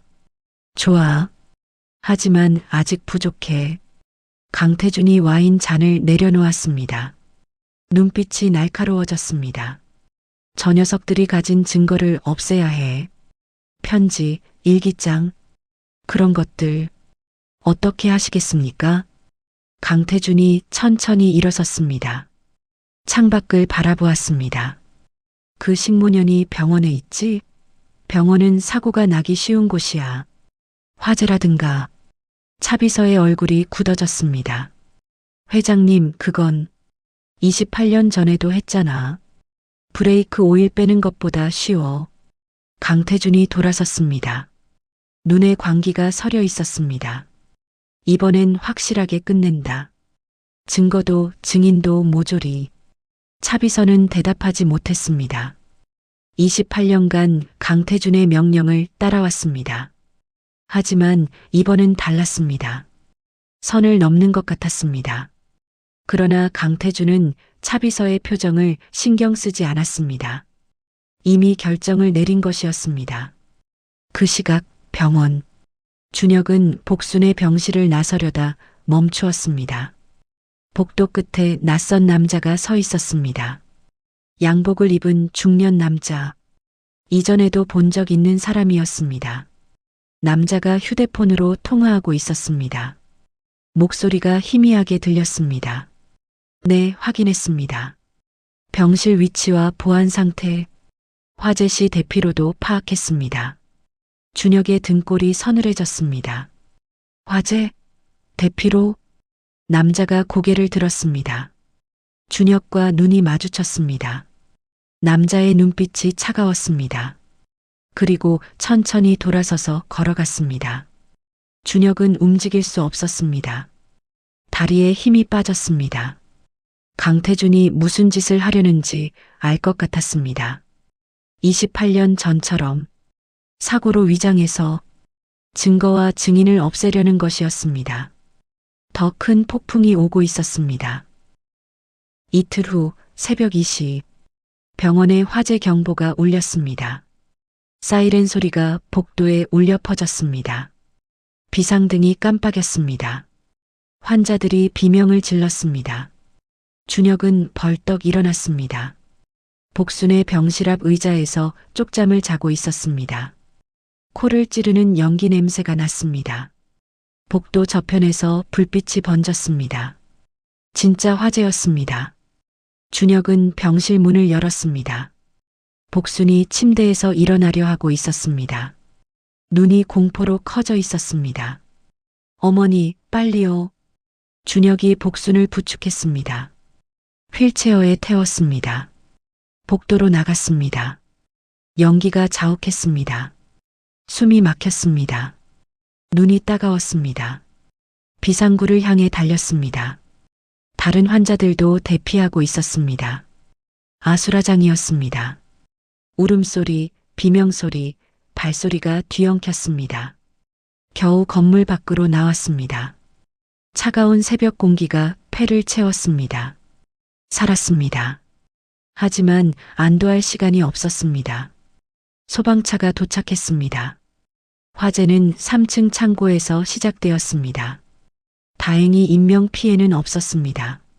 하지만 피해는 다른 곳에서 발생했습니다.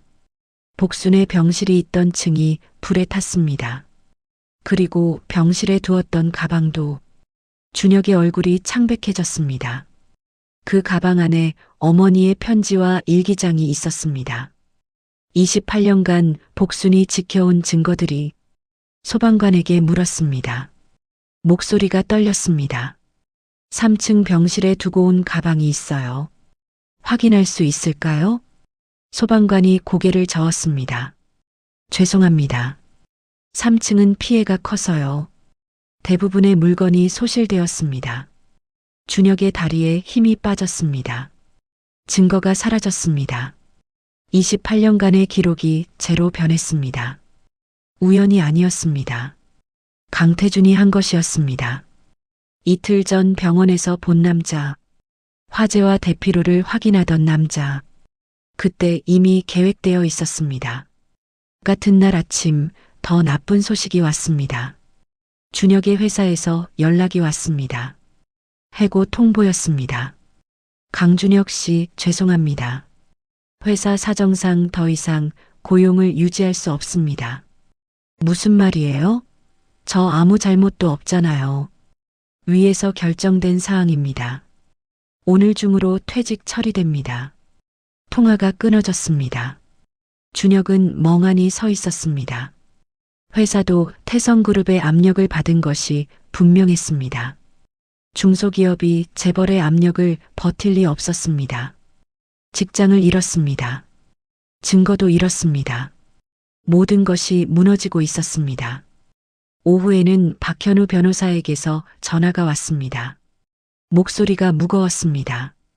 준혁 씨, 좋지 않은 소식입니다. 무슨 일이에요? 세무조사가 본격화됐어요. 사무실 운영이 어렵게 됐습니다. 그리고 강태준 측에서 저를 상대로 변호사법 위반 혐의로 고발했습니다. 준혁의 손이 떨렸습니다. 변호사님까지? 네. 사건에서 손 떼라는 압박입니다. 솔직히 말해서 이대로 가면 제 변호사 자격도 위험합니다. 침묵이 흘렀습니다. 박현우가 힘겹게 말을 이었습니다. 준혁 씨, 저도 포기하고 싶지 않아요. 하지만 현실적으로 저 혼자 힘으로는 한계가 있습니다. 전화가 끊어졌습니다.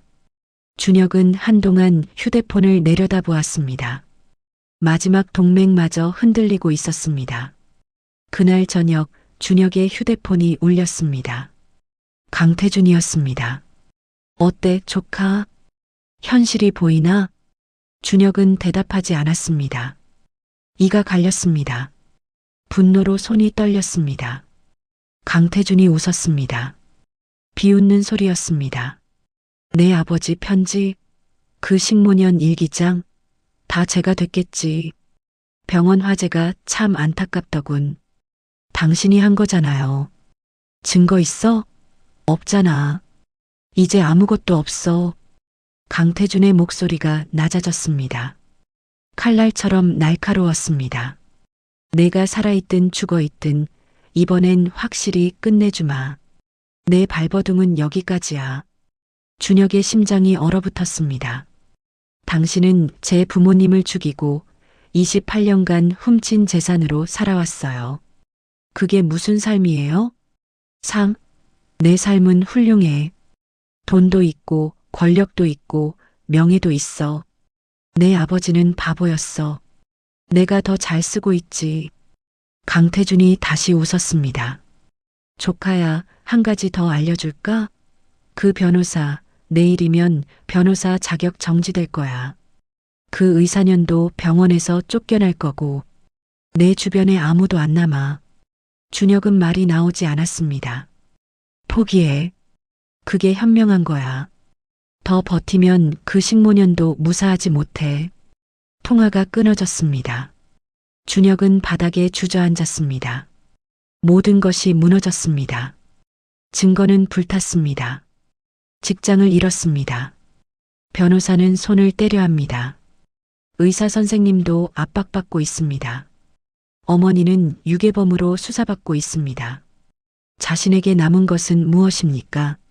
아무것도 없었습니다. 여기서 끝인가? 준혁은 눈을 감았습니다. 어둠 속에서 얼굴들이 떠올랐습니다.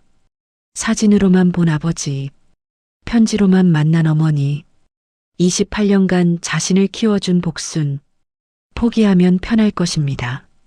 더 이상 싸우지 않으면 이 고통에서 벗어날 수 있습니다. 강태준의 말대로 조용히 살면 됩니다. 하지만 그러면 모든 것이 물거품이 됩니다. 부모님의 죽음이, 복순의 28년이, 자신의 존재 자체가. 준혁은 주먹을 꽉 쥐었습니다. 눈을 떴습니다. 이대로 포기할 순 없어. 목소리가 낮았지만 단단했습니다. 부모님이 돌아가셨습니다. 하지만 그분들의 아들은 살아있습니다. 복순 어머니가 28년간 지켜주셨습니다. 그 사랑을 배신할 수 없습니다. 끝까지 가보겠습니다. 당신이 이기는 건 절대 못 봐. 준혁은 일어섰습니다. 다리가 떨렸습니다. 하지만 눈빛은 흔들리지 않았습니다. 방법을 찾아야 합니다. 반드시. 바로 그때 휴대폰이 다시 울렸습니다. 모르는 번호였습니다. 잠시 망설이다가 받았습니다. 여보세요? 강준혁 씨입니까? 낯선 목소리였습니다. 중년 남자의 목소리. 어딘가 피곤하고 지쳐있는 듯 했습니다. 누구세요? 저는 차영달이라고 합니다. 강태준 회장의 비서입니다. 준혁의 심장이 멎었습니다. 강태준의 비서? 왜 자신에게 전화를 한 것입니까? 무슨 용건이에요? 잠시 침묵이 흘렀습니다. 차비서의 목소리가 떨렸습니다. 만나서 이야기하고 싶습니다. 드릴 말씀이 있습니다. 함정 아니에요? 아닙니다. 저는 28년간 회장님 밑에서 일했습니다. 하지만 더 이상은 못하겠습니다. 차비서의 목소리에서 진심이 느껴졌습니다. 지친 사람의 목소리였습니다. 무언가를 결심한 사람의 목소리였습니다. 왜 갑자기 저한테요? 병원 화재요. 제가 지시받았습니다. 하지만 실행 못했습니다. 다른 사람이 했어요. 저는 선을 넘을 수 없었습니다. 준혁은 숨을 삼켰습니다. 그래서요? 28년간 양심의 가책을 안고 살았습니다. 28년 전 그 밤도 제가 했습니다. 브레이크 오일을 뺀 것도요. 준혁의 손이 떨렸습니다. 직접 들었습니다. 28년 전 범행을 실행한 사람의 입에서 저는 지옥에 갈 겁니다. 알아요. 하지만 죽기 전에 할 일이 있습니다. 2시간 후 준혁은 외진 카페에서 차비서를 만났습니다. 60대의 남자였습니다. 얼굴에 깊은 주름이 패여 있었습니다. 눈에는 28년간의 피로가 서려 있었습니다. 차비서가 테이블 위에 USB를 올려놓았습니다. 이게 뭐예요? 28년간의 기록입니다. 회장님이 저에게 지시한 모든 것, 녹음 파일, 문서, 사진, 다 있습니다. 준혁의 눈이 커졌습니다. 왜 이걸 갖고 있었어요? 보험이었습니다. 언젠가 회장님이 저를 버릴 것을 알았거든요. 그래서 모아두었습니다. 차비서가 쓴웃음을 지었습니다. 그런데 결국 제가 먼저 버리게 됐네요. 왜 마음을 바꾸신 거예요? 차비서가 준혁을 바라보았습니다. 눈에 눈물이 고여 있었습니다. 병원 화재 지시를 받았을 때 깨달았습니다. 28년 전에도 사람을 죽였는데 또 죽이려 한다는 걸. 언제까지 이러고 살아야 하나. 제 손에 피가 너무 많습니다. 차비서가 고개를 떨구었습니다. 어머님, 복순 씨가 28년간 당신을 지켰다면서요. 저는 28년간 악마를 섬겼습니다. 이제 갚을 때가 됐습니다. 준혁은 USB를 집어들었습니다. 손이 떨렸습니다. 이것이 반전의 열쇠였습니다. 이걸로 강태준을 잡을 수 있어요? 충분합니다. 28년 전 살인 지시 녹음도 있습니다. 최근 독살 시도 지시도 있고요. 이것만 있으면 회장님은 끝입니다. 준혁은 한참을 말하지 못했습니다. 가장 절망적인 순간에 가장 예상치 못한 곳에서 희망이 왔습니다. 감사합니다. 감사는 필요 없습니다. 저는 제 죄를 갚는 겁니다. 경찰에 자수할 겁니다. 모든 것을 자백하겠습니다. 차비서가 일어섰습니다. 문 쪽으로 걸어가다 멈추었습니다. 강 회장님이 한 가지 모르는 게 있어요. 뭔데요? 제가 28년간 곁에 있었다는 겁니다. 가장 가까운 사람이 가장 위험하다는 걸 몰랐어요. 차비서가 쓴웃음을 지었습니다.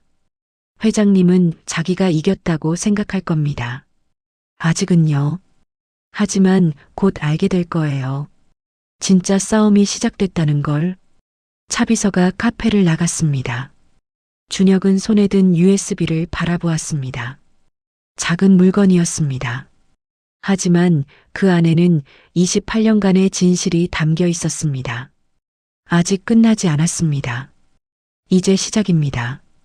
준혁은 박현우 변호사에게 전화를 걸었습니다. 변호사님, 상황이 바뀌었습니다. 결정적 증거가 생겼어요. 뭐라고요? 강태준의 비서가 배신했습니다.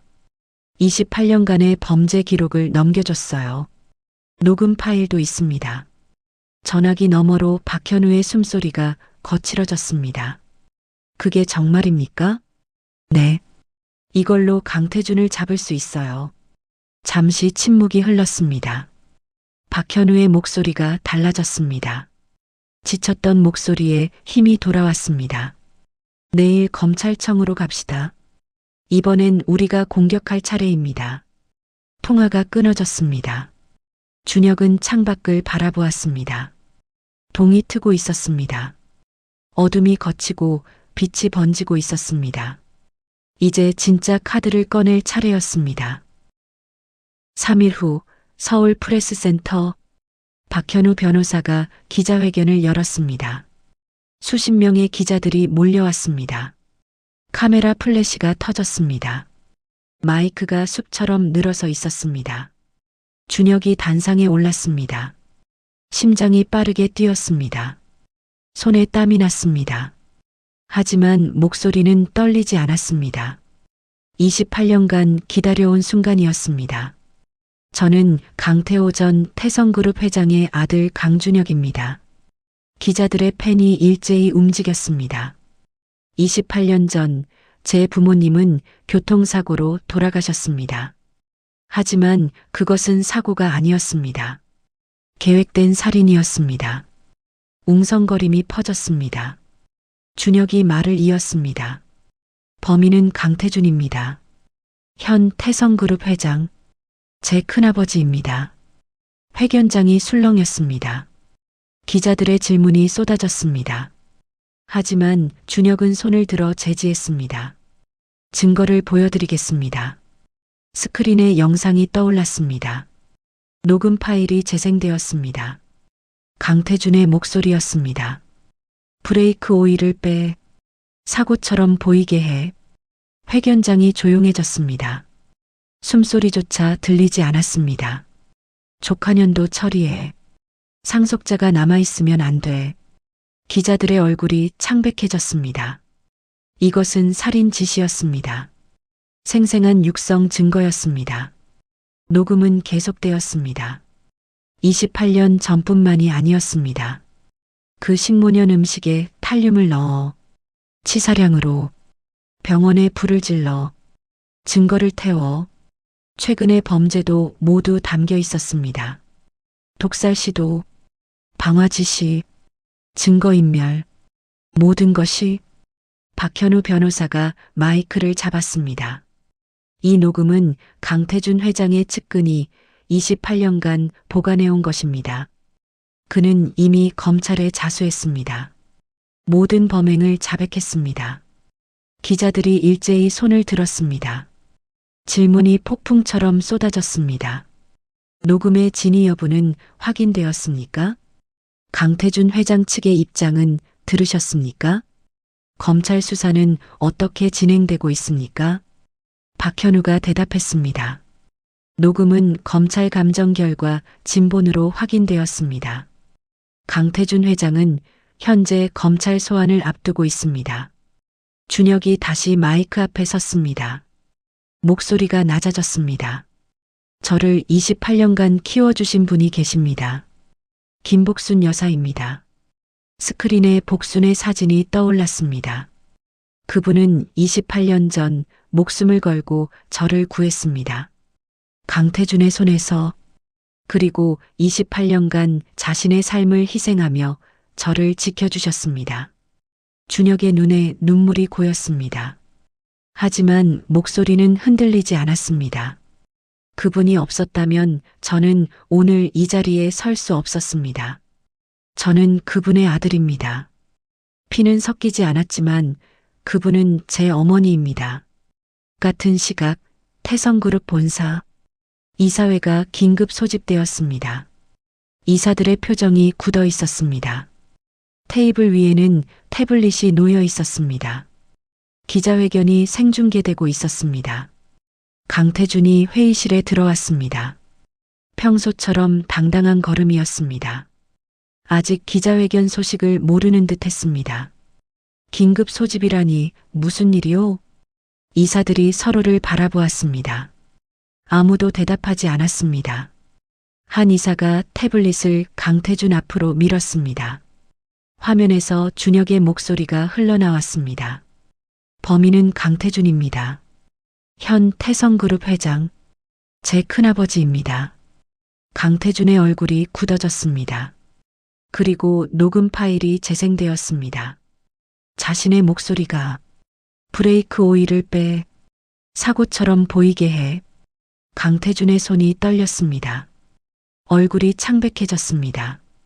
불가능했습니다. 그 녹음은 존재하면 안 되는 것이었습니다. 이건 조작이야. 내 목소리를 합성한 거야.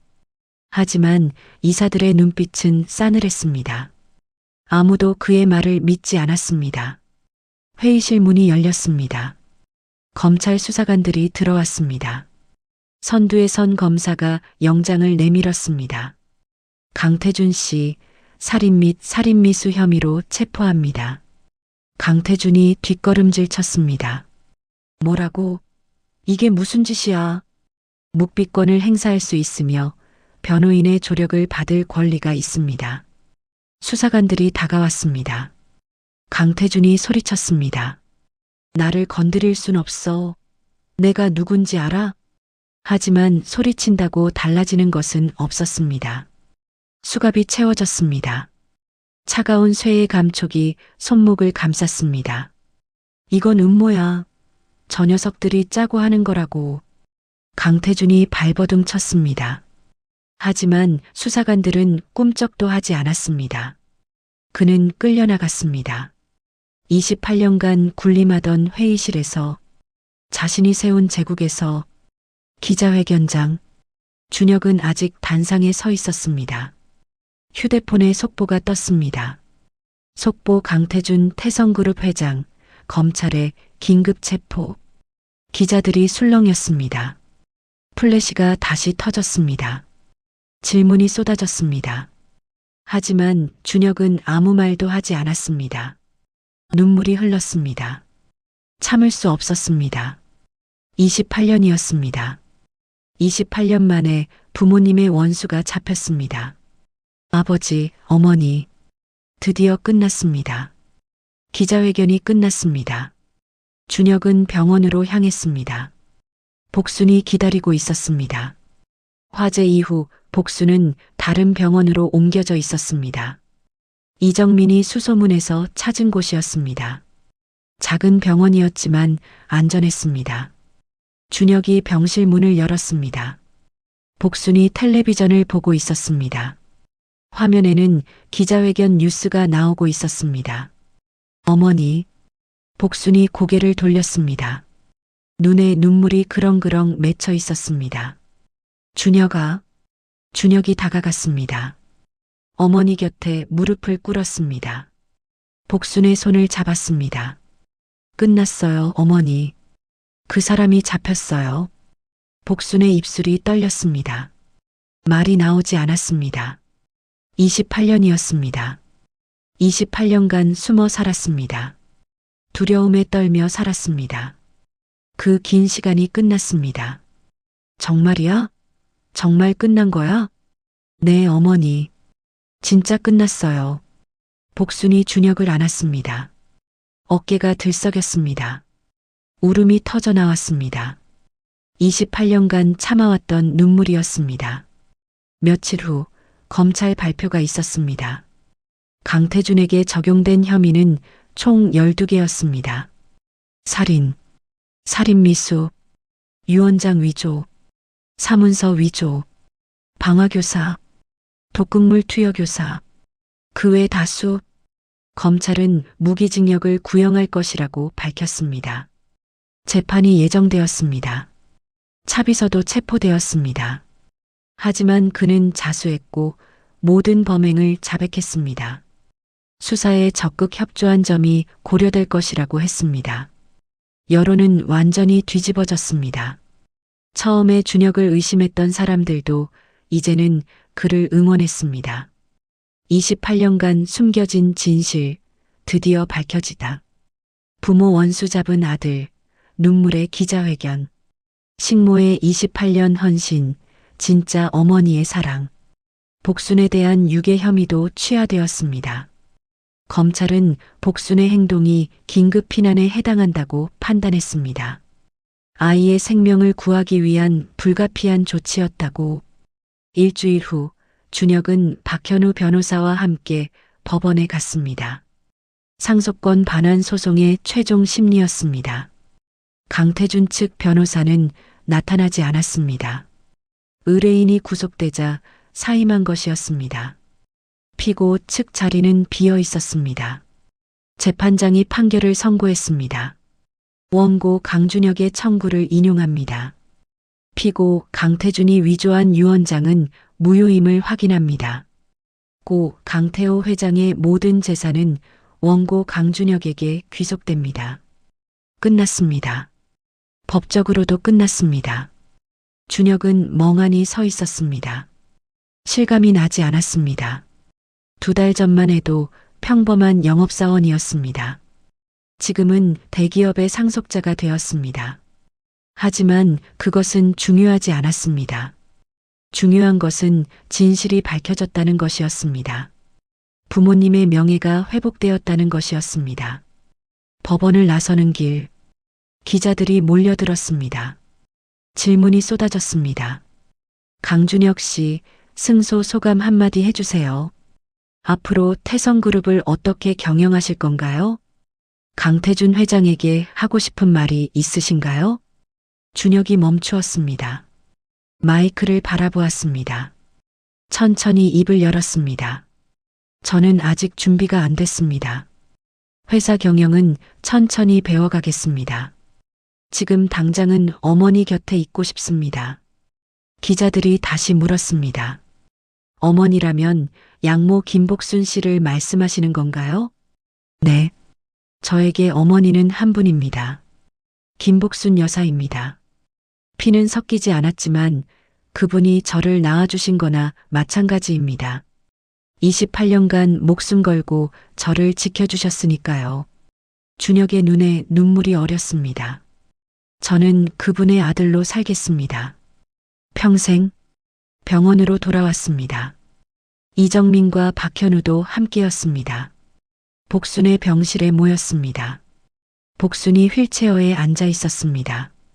얼굴에 웃음이 번져 있었습니다. 오랜만에 보는 미소였습니다. 다들 고생 많았어요. 이정민이 웃었습니다. 이모님, 15년 전 빌려주신 등록금, 이제야 갚았네요. 무슨 소리야? 내가 의사 되는 것만으로도 다 갚은 거야. 박현우도 웃었습니다. 복순 여사님, 앞으로 더 좋은 일만 있을 겁니다. 복순이 준혁을 바라보았습니다. 눈에 눈물이 고였습니다. 하지만 슬픈 눈물이 아니었습니다. 준혁아, 내 어머니, 내가 내 아들이어서 정말 다행이야. 준혁이 어머니의 손을 잡았습니다. 따뜻했습니다. 28년간 자신을 지켜온 손이었습니다. 저도요, 어머니. 어머니 아들이어서 정말 다행이에요. 창밖으로 해가 지고 있었습니다. 붉은 노을이 하늘을 물들였습니다. 28년간의 어둠이 끝나고 있었습니다. 진실이 밝혀졌습니다. 원수가 잡혔습니다. 명예가 회복되었습니다. 하지만 아직 끝난 것은 아니었습니다. 강태준의 재판이 남아 있었습니다. 법의 심판이 기다리고 있었습니다. 준혁은 하늘을 바라보았습니다. 친부모님이 계신 곳을 아버지, 어머니, 조금만 더 기다려주세요. 그 사람이 정당한 벌을 받는 것까지 지켜볼게요. 바람이 불었습니다. 마치 대답하듯이 노을빛이 준혁의 얼굴을 비추었습니다. 끝이 보였습니다. 하지만 아직 한 걸음이 남아 있었습니다. 1년이 지났습니다. 대법원에서 최종 판결이 내려졌습니다. 강태준에게 무기징역이 선고되었습니다. 재판장이 판결문을 읽었습니다. 법정에 무거운 침묵이 흘렀습니다. 피고인 강태준은 28년 전 친동생 부부를 계획적으로 살해하였습니다. 또한 어린 조카까지 살해하려 하였으나 미수에 그쳤습니다. 이후 유언장을 위조하여 막대한 재산을 불법 취득하였습니다. 재판장의 목소리가 법정에 울렸습니다. 뿐만 아니라 최근에도 증인에 대한 독극물 투여, 증거인멸을 위한 방화교사 등 추가 범행을 저질렀습니다. 피고인은 28년간 범죄 위에서 호의호식하며 일말의 반성도 없었습니다. 강태준이 피고석에 앉아 있었습니다. 1년 전과는 완전히 다른 모습이었습니다.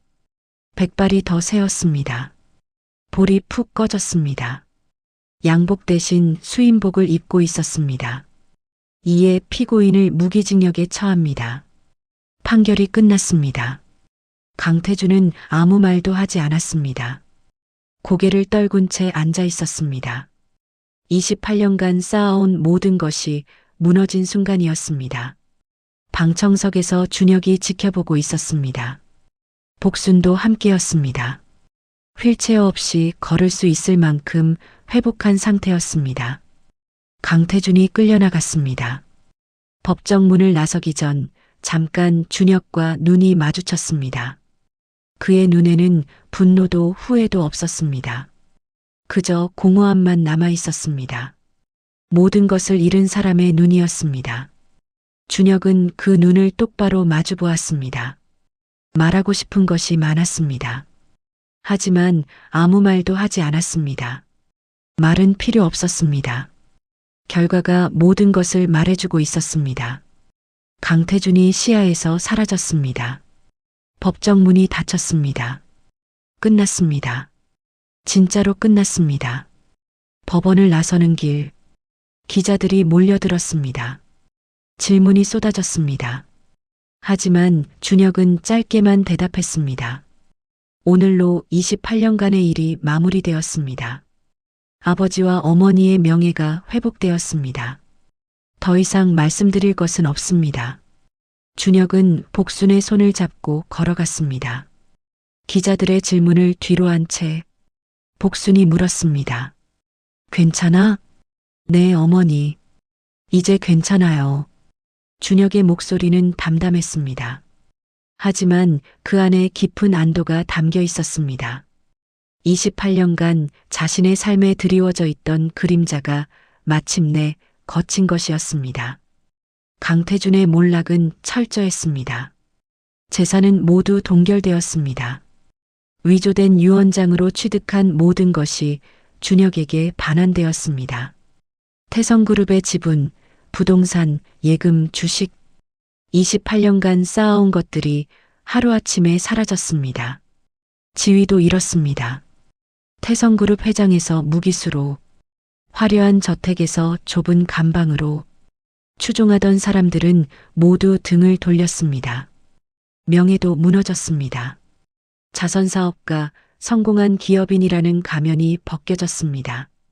언론은 그를 친동생을 죽인 악마, 28년간의 위선자라고 불렀습니다. 관계도 끊어졌습니다. 아내는 이혼 소송을 제기했습니다. 자녀들은 면회를 오지 않았습니다. 친구라고 생각했던 사람들은 모두 사라졌습니다. 감옥에 남은 것은 고독뿐이었습니다. 수감 6개월 후 강태준의 소식이 들려왔습니다. 건강이 급격히 악화되었다고 했습니다. 지병이 도졌습니다. 하지만 가석방은 불가능했습니다. 무기징역이었으니까요. 준혁은 그 소식을 들었지만 특별한 감정이 들지 않았습니다. 동정도 없었고 통쾌함도 없었습니다. 그저 담담했습니다. 그 사람은 자신이 뿌린 대로 거둔 것이었습니다. 28년 전 동생을 죽이고 조카를 죽이려 하고 남의 것을 빼앗았습니다. 그 대가를 치르는 것뿐이었습니다. 준혁은 더 이상 강태준을 생각하지 않기로 했습니다. 그에게 집착하는 것은 시간 낭비였습니다. 앞으로 나아가야 했습니다. 판결 후 한 달이 지났습니다. 준혁은 복순을 위한 집을 마련했습니다. 도시 외곽의 조용한 마을이었습니다. 넓은 정원이 있는 2층 집이었습니다. 햇살이 잘 드는 따뜻한 집. 복순은 처음에 사양했습니다. 이렇게 큰 집은 필요 없어. 나 혼자 어떻게 살아? 혼자가 아니에요, 어머니. 저도 같이 살 거예요. 뭐라고? 제가 어머니랑 같이 살겠다고요. 28년간 저를 키워주셨잖아요. 이제 제가 어머니를 모실게요. 복순의 눈에 눈물이 고였습니다. 입술이 떨렸습니다. 준혁아, 넌 이제 대기업 회장이야. 바쁠 텐데. 회사 일은 전문가들에게 맡기면 돼요. 저는 아직 배워야 할 게 많아요. 천천히 하면 되죠. 준혁이 어머니의 손을 잡았습니다. 어머니, 저한테 가장 중요한 건 회사가 아니에요. 어머니예요. 어머니가 행복하셔야 저도 행복해요.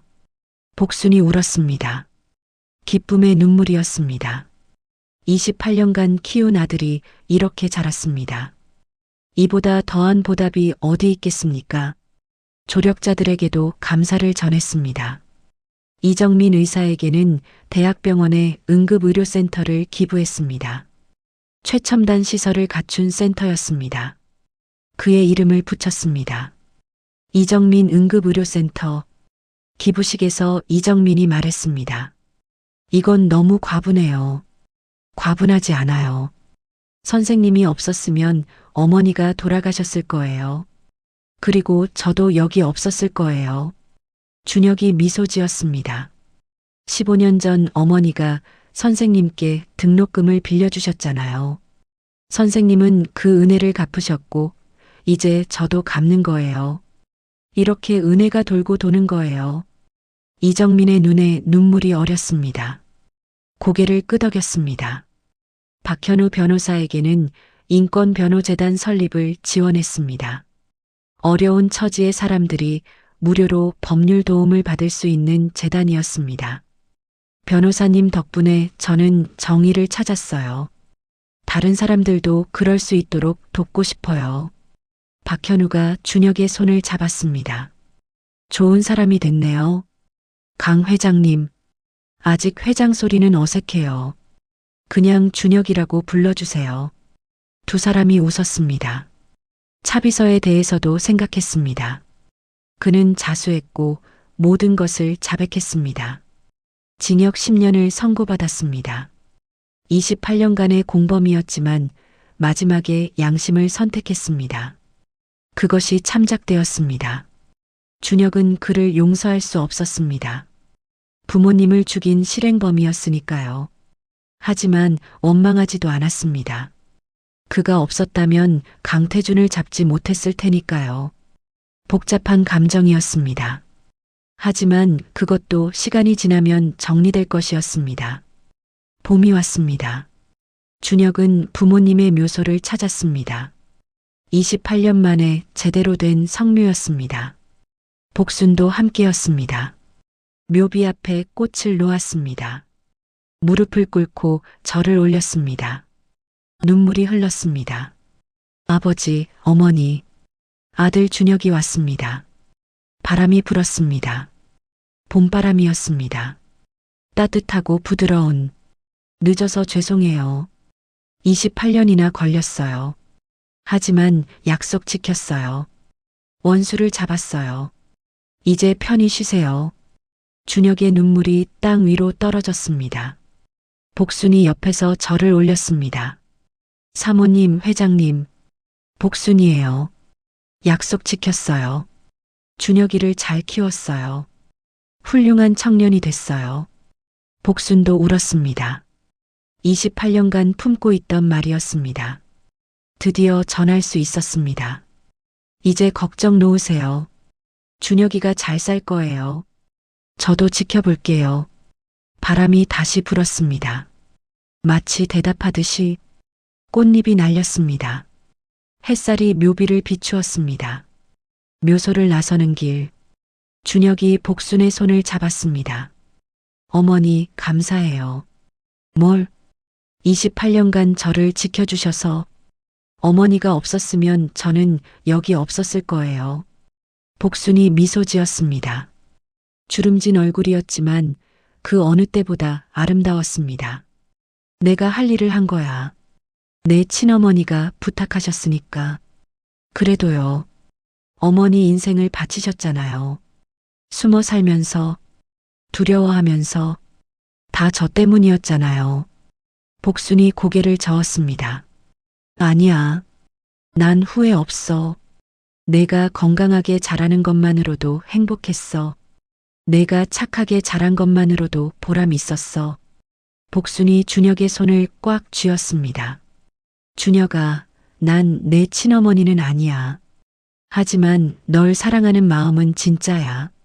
그건 피보다 진해. 준혁의 눈에서 눈물이 흘렀습니다. 알아요, 어머니. 저도 어머니를 사랑해요. 평생. 두 사람이 서로를 안았습니다. 햇살이 따뜻했습니다. 봄꽃 향기가 바람에 실려왔습니다.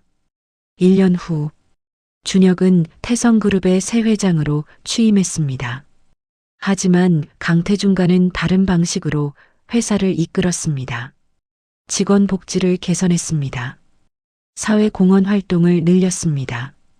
정직하고 투명한 경영을 추구했습니다. 사람들은 그를 착한 회장이라고 불렀습니다. 취임식에서 그가 말했습니다. 저는 28년간 어머니의 사랑으로 살았습니다. 그 사랑을 이제 세상에 돌려드리겠습니다. 태성그룹은 이익만 추구하는 기업이 아니라 사회에 기여하는 기업이 되겠습니다. 박수가 쏟아졌습니다. 준혁은 방청석의 복순을 바라보았습니다. 복순이 눈물을 흘리며 웃고 있었습니다. 자랑스러웠습니다. 아들이, 자신이 키운 아들이. 복순의 집 정원에 무궁화가 피었습니다. 준혁이 심은 것이었습니다. 친어머니 정미숙이 좋아하던 꽃이라고 편지에 쓰여 있었습니다. 두 어머니를 이어주는 꽃이었습니다. 복순이 정원에서 꽃에 물을 주고 있었습니다. 따뜻한 오후였습니다. 햇살이 정원을 비추었습니다. 준혁이 집에 돌아왔습니다. 퇴근길이었습니다. 바쁜 하루였지만 집에 오면 피로가 풀렸습니다. 어머니가 기다리고 있으니까요. 어머니 왔어요. 어서 와. 밥 다 됐어. 오늘도 어머니가 직접 하셨어요? 가사 도우미 쓰라고 했잖아요. 내가 하고 싶어서 하는 거야. 내 밥 차려주는 게 좋아. 준혁이 웃었습니다. 어머니는 변하지 않았습니다. 28년 전이나 지금이나 항상 자신을 위해 밥을 차려주는 어머니. 식탁에 앉았습니다. 따뜻한 밥상이었습니다. 김이 모락모락 피어올랐습니다. 복순이 맞은편에 앉았습니다. 맛있게 먹어. 네, 어머니. 평범한 저녁이었습니다. 하지만 그 평범함이 얼마나 소중한 것인지 준혁은 알았습니다. 28년간 이것을 지키기 위해 어머니가 얼마나 희생했는지. 식사 후 두 사람은 정원에 나갔습니다. 무궁화가 바람에 흔들리고 있었습니다. 노을이 하늘을 물들이고 있었습니다. 복순이 꽃을 바라보며 말했습니다. 내 친어머니가 이 꽃을 좋아하셨대? 네. 편지에 그렇게 쓰여 있었어요. 예쁘다. 정말 예쁘네. 준혁이 어머니 곁에 섰습니다. 어깨를 나란히 했습니다. 어머니, 행복해요? 응. 세상에서 제일 행복해. 저도요. 두 사람이 미소 지었습니다. 노을빛이 그들의 얼굴을 비추었습니다. 28년 전 어린아이를 업고 도망치던 식모가 있었습니다. 두려움에 떨면서도 아이를 놓지 않았습니다. 28년 후 그 아이는 어른이 되었습니다. 어머니의 손을 잡고 서 있었습니다. 더 이상 도망치지 않아도 되는 세상에서 진짜 가족은 피가 아니라 사랑으로 맺어지는 것이었습니다. 복수는 그것을 28년간 증명했습니다. 그리고 준혁은 그 사랑을 평생 기억할 것입니다. 무궁화가 바람에 흔들렸습니다. 마치 축복하듯이. 그렇게 그들의 삶에 다시 봄이 찾아왔습니다. 오늘의 사연 어떠셨나요? 댓글에 소중한 의견도 공유해주세요. 아울러 영상이 마음에 드셨다면 좋아요와 구독, 알림 설정 부탁드립니다.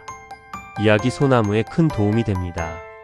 오늘도 좋은 하루 되시고 행복하세요. 시청해주셔서 감사합니다.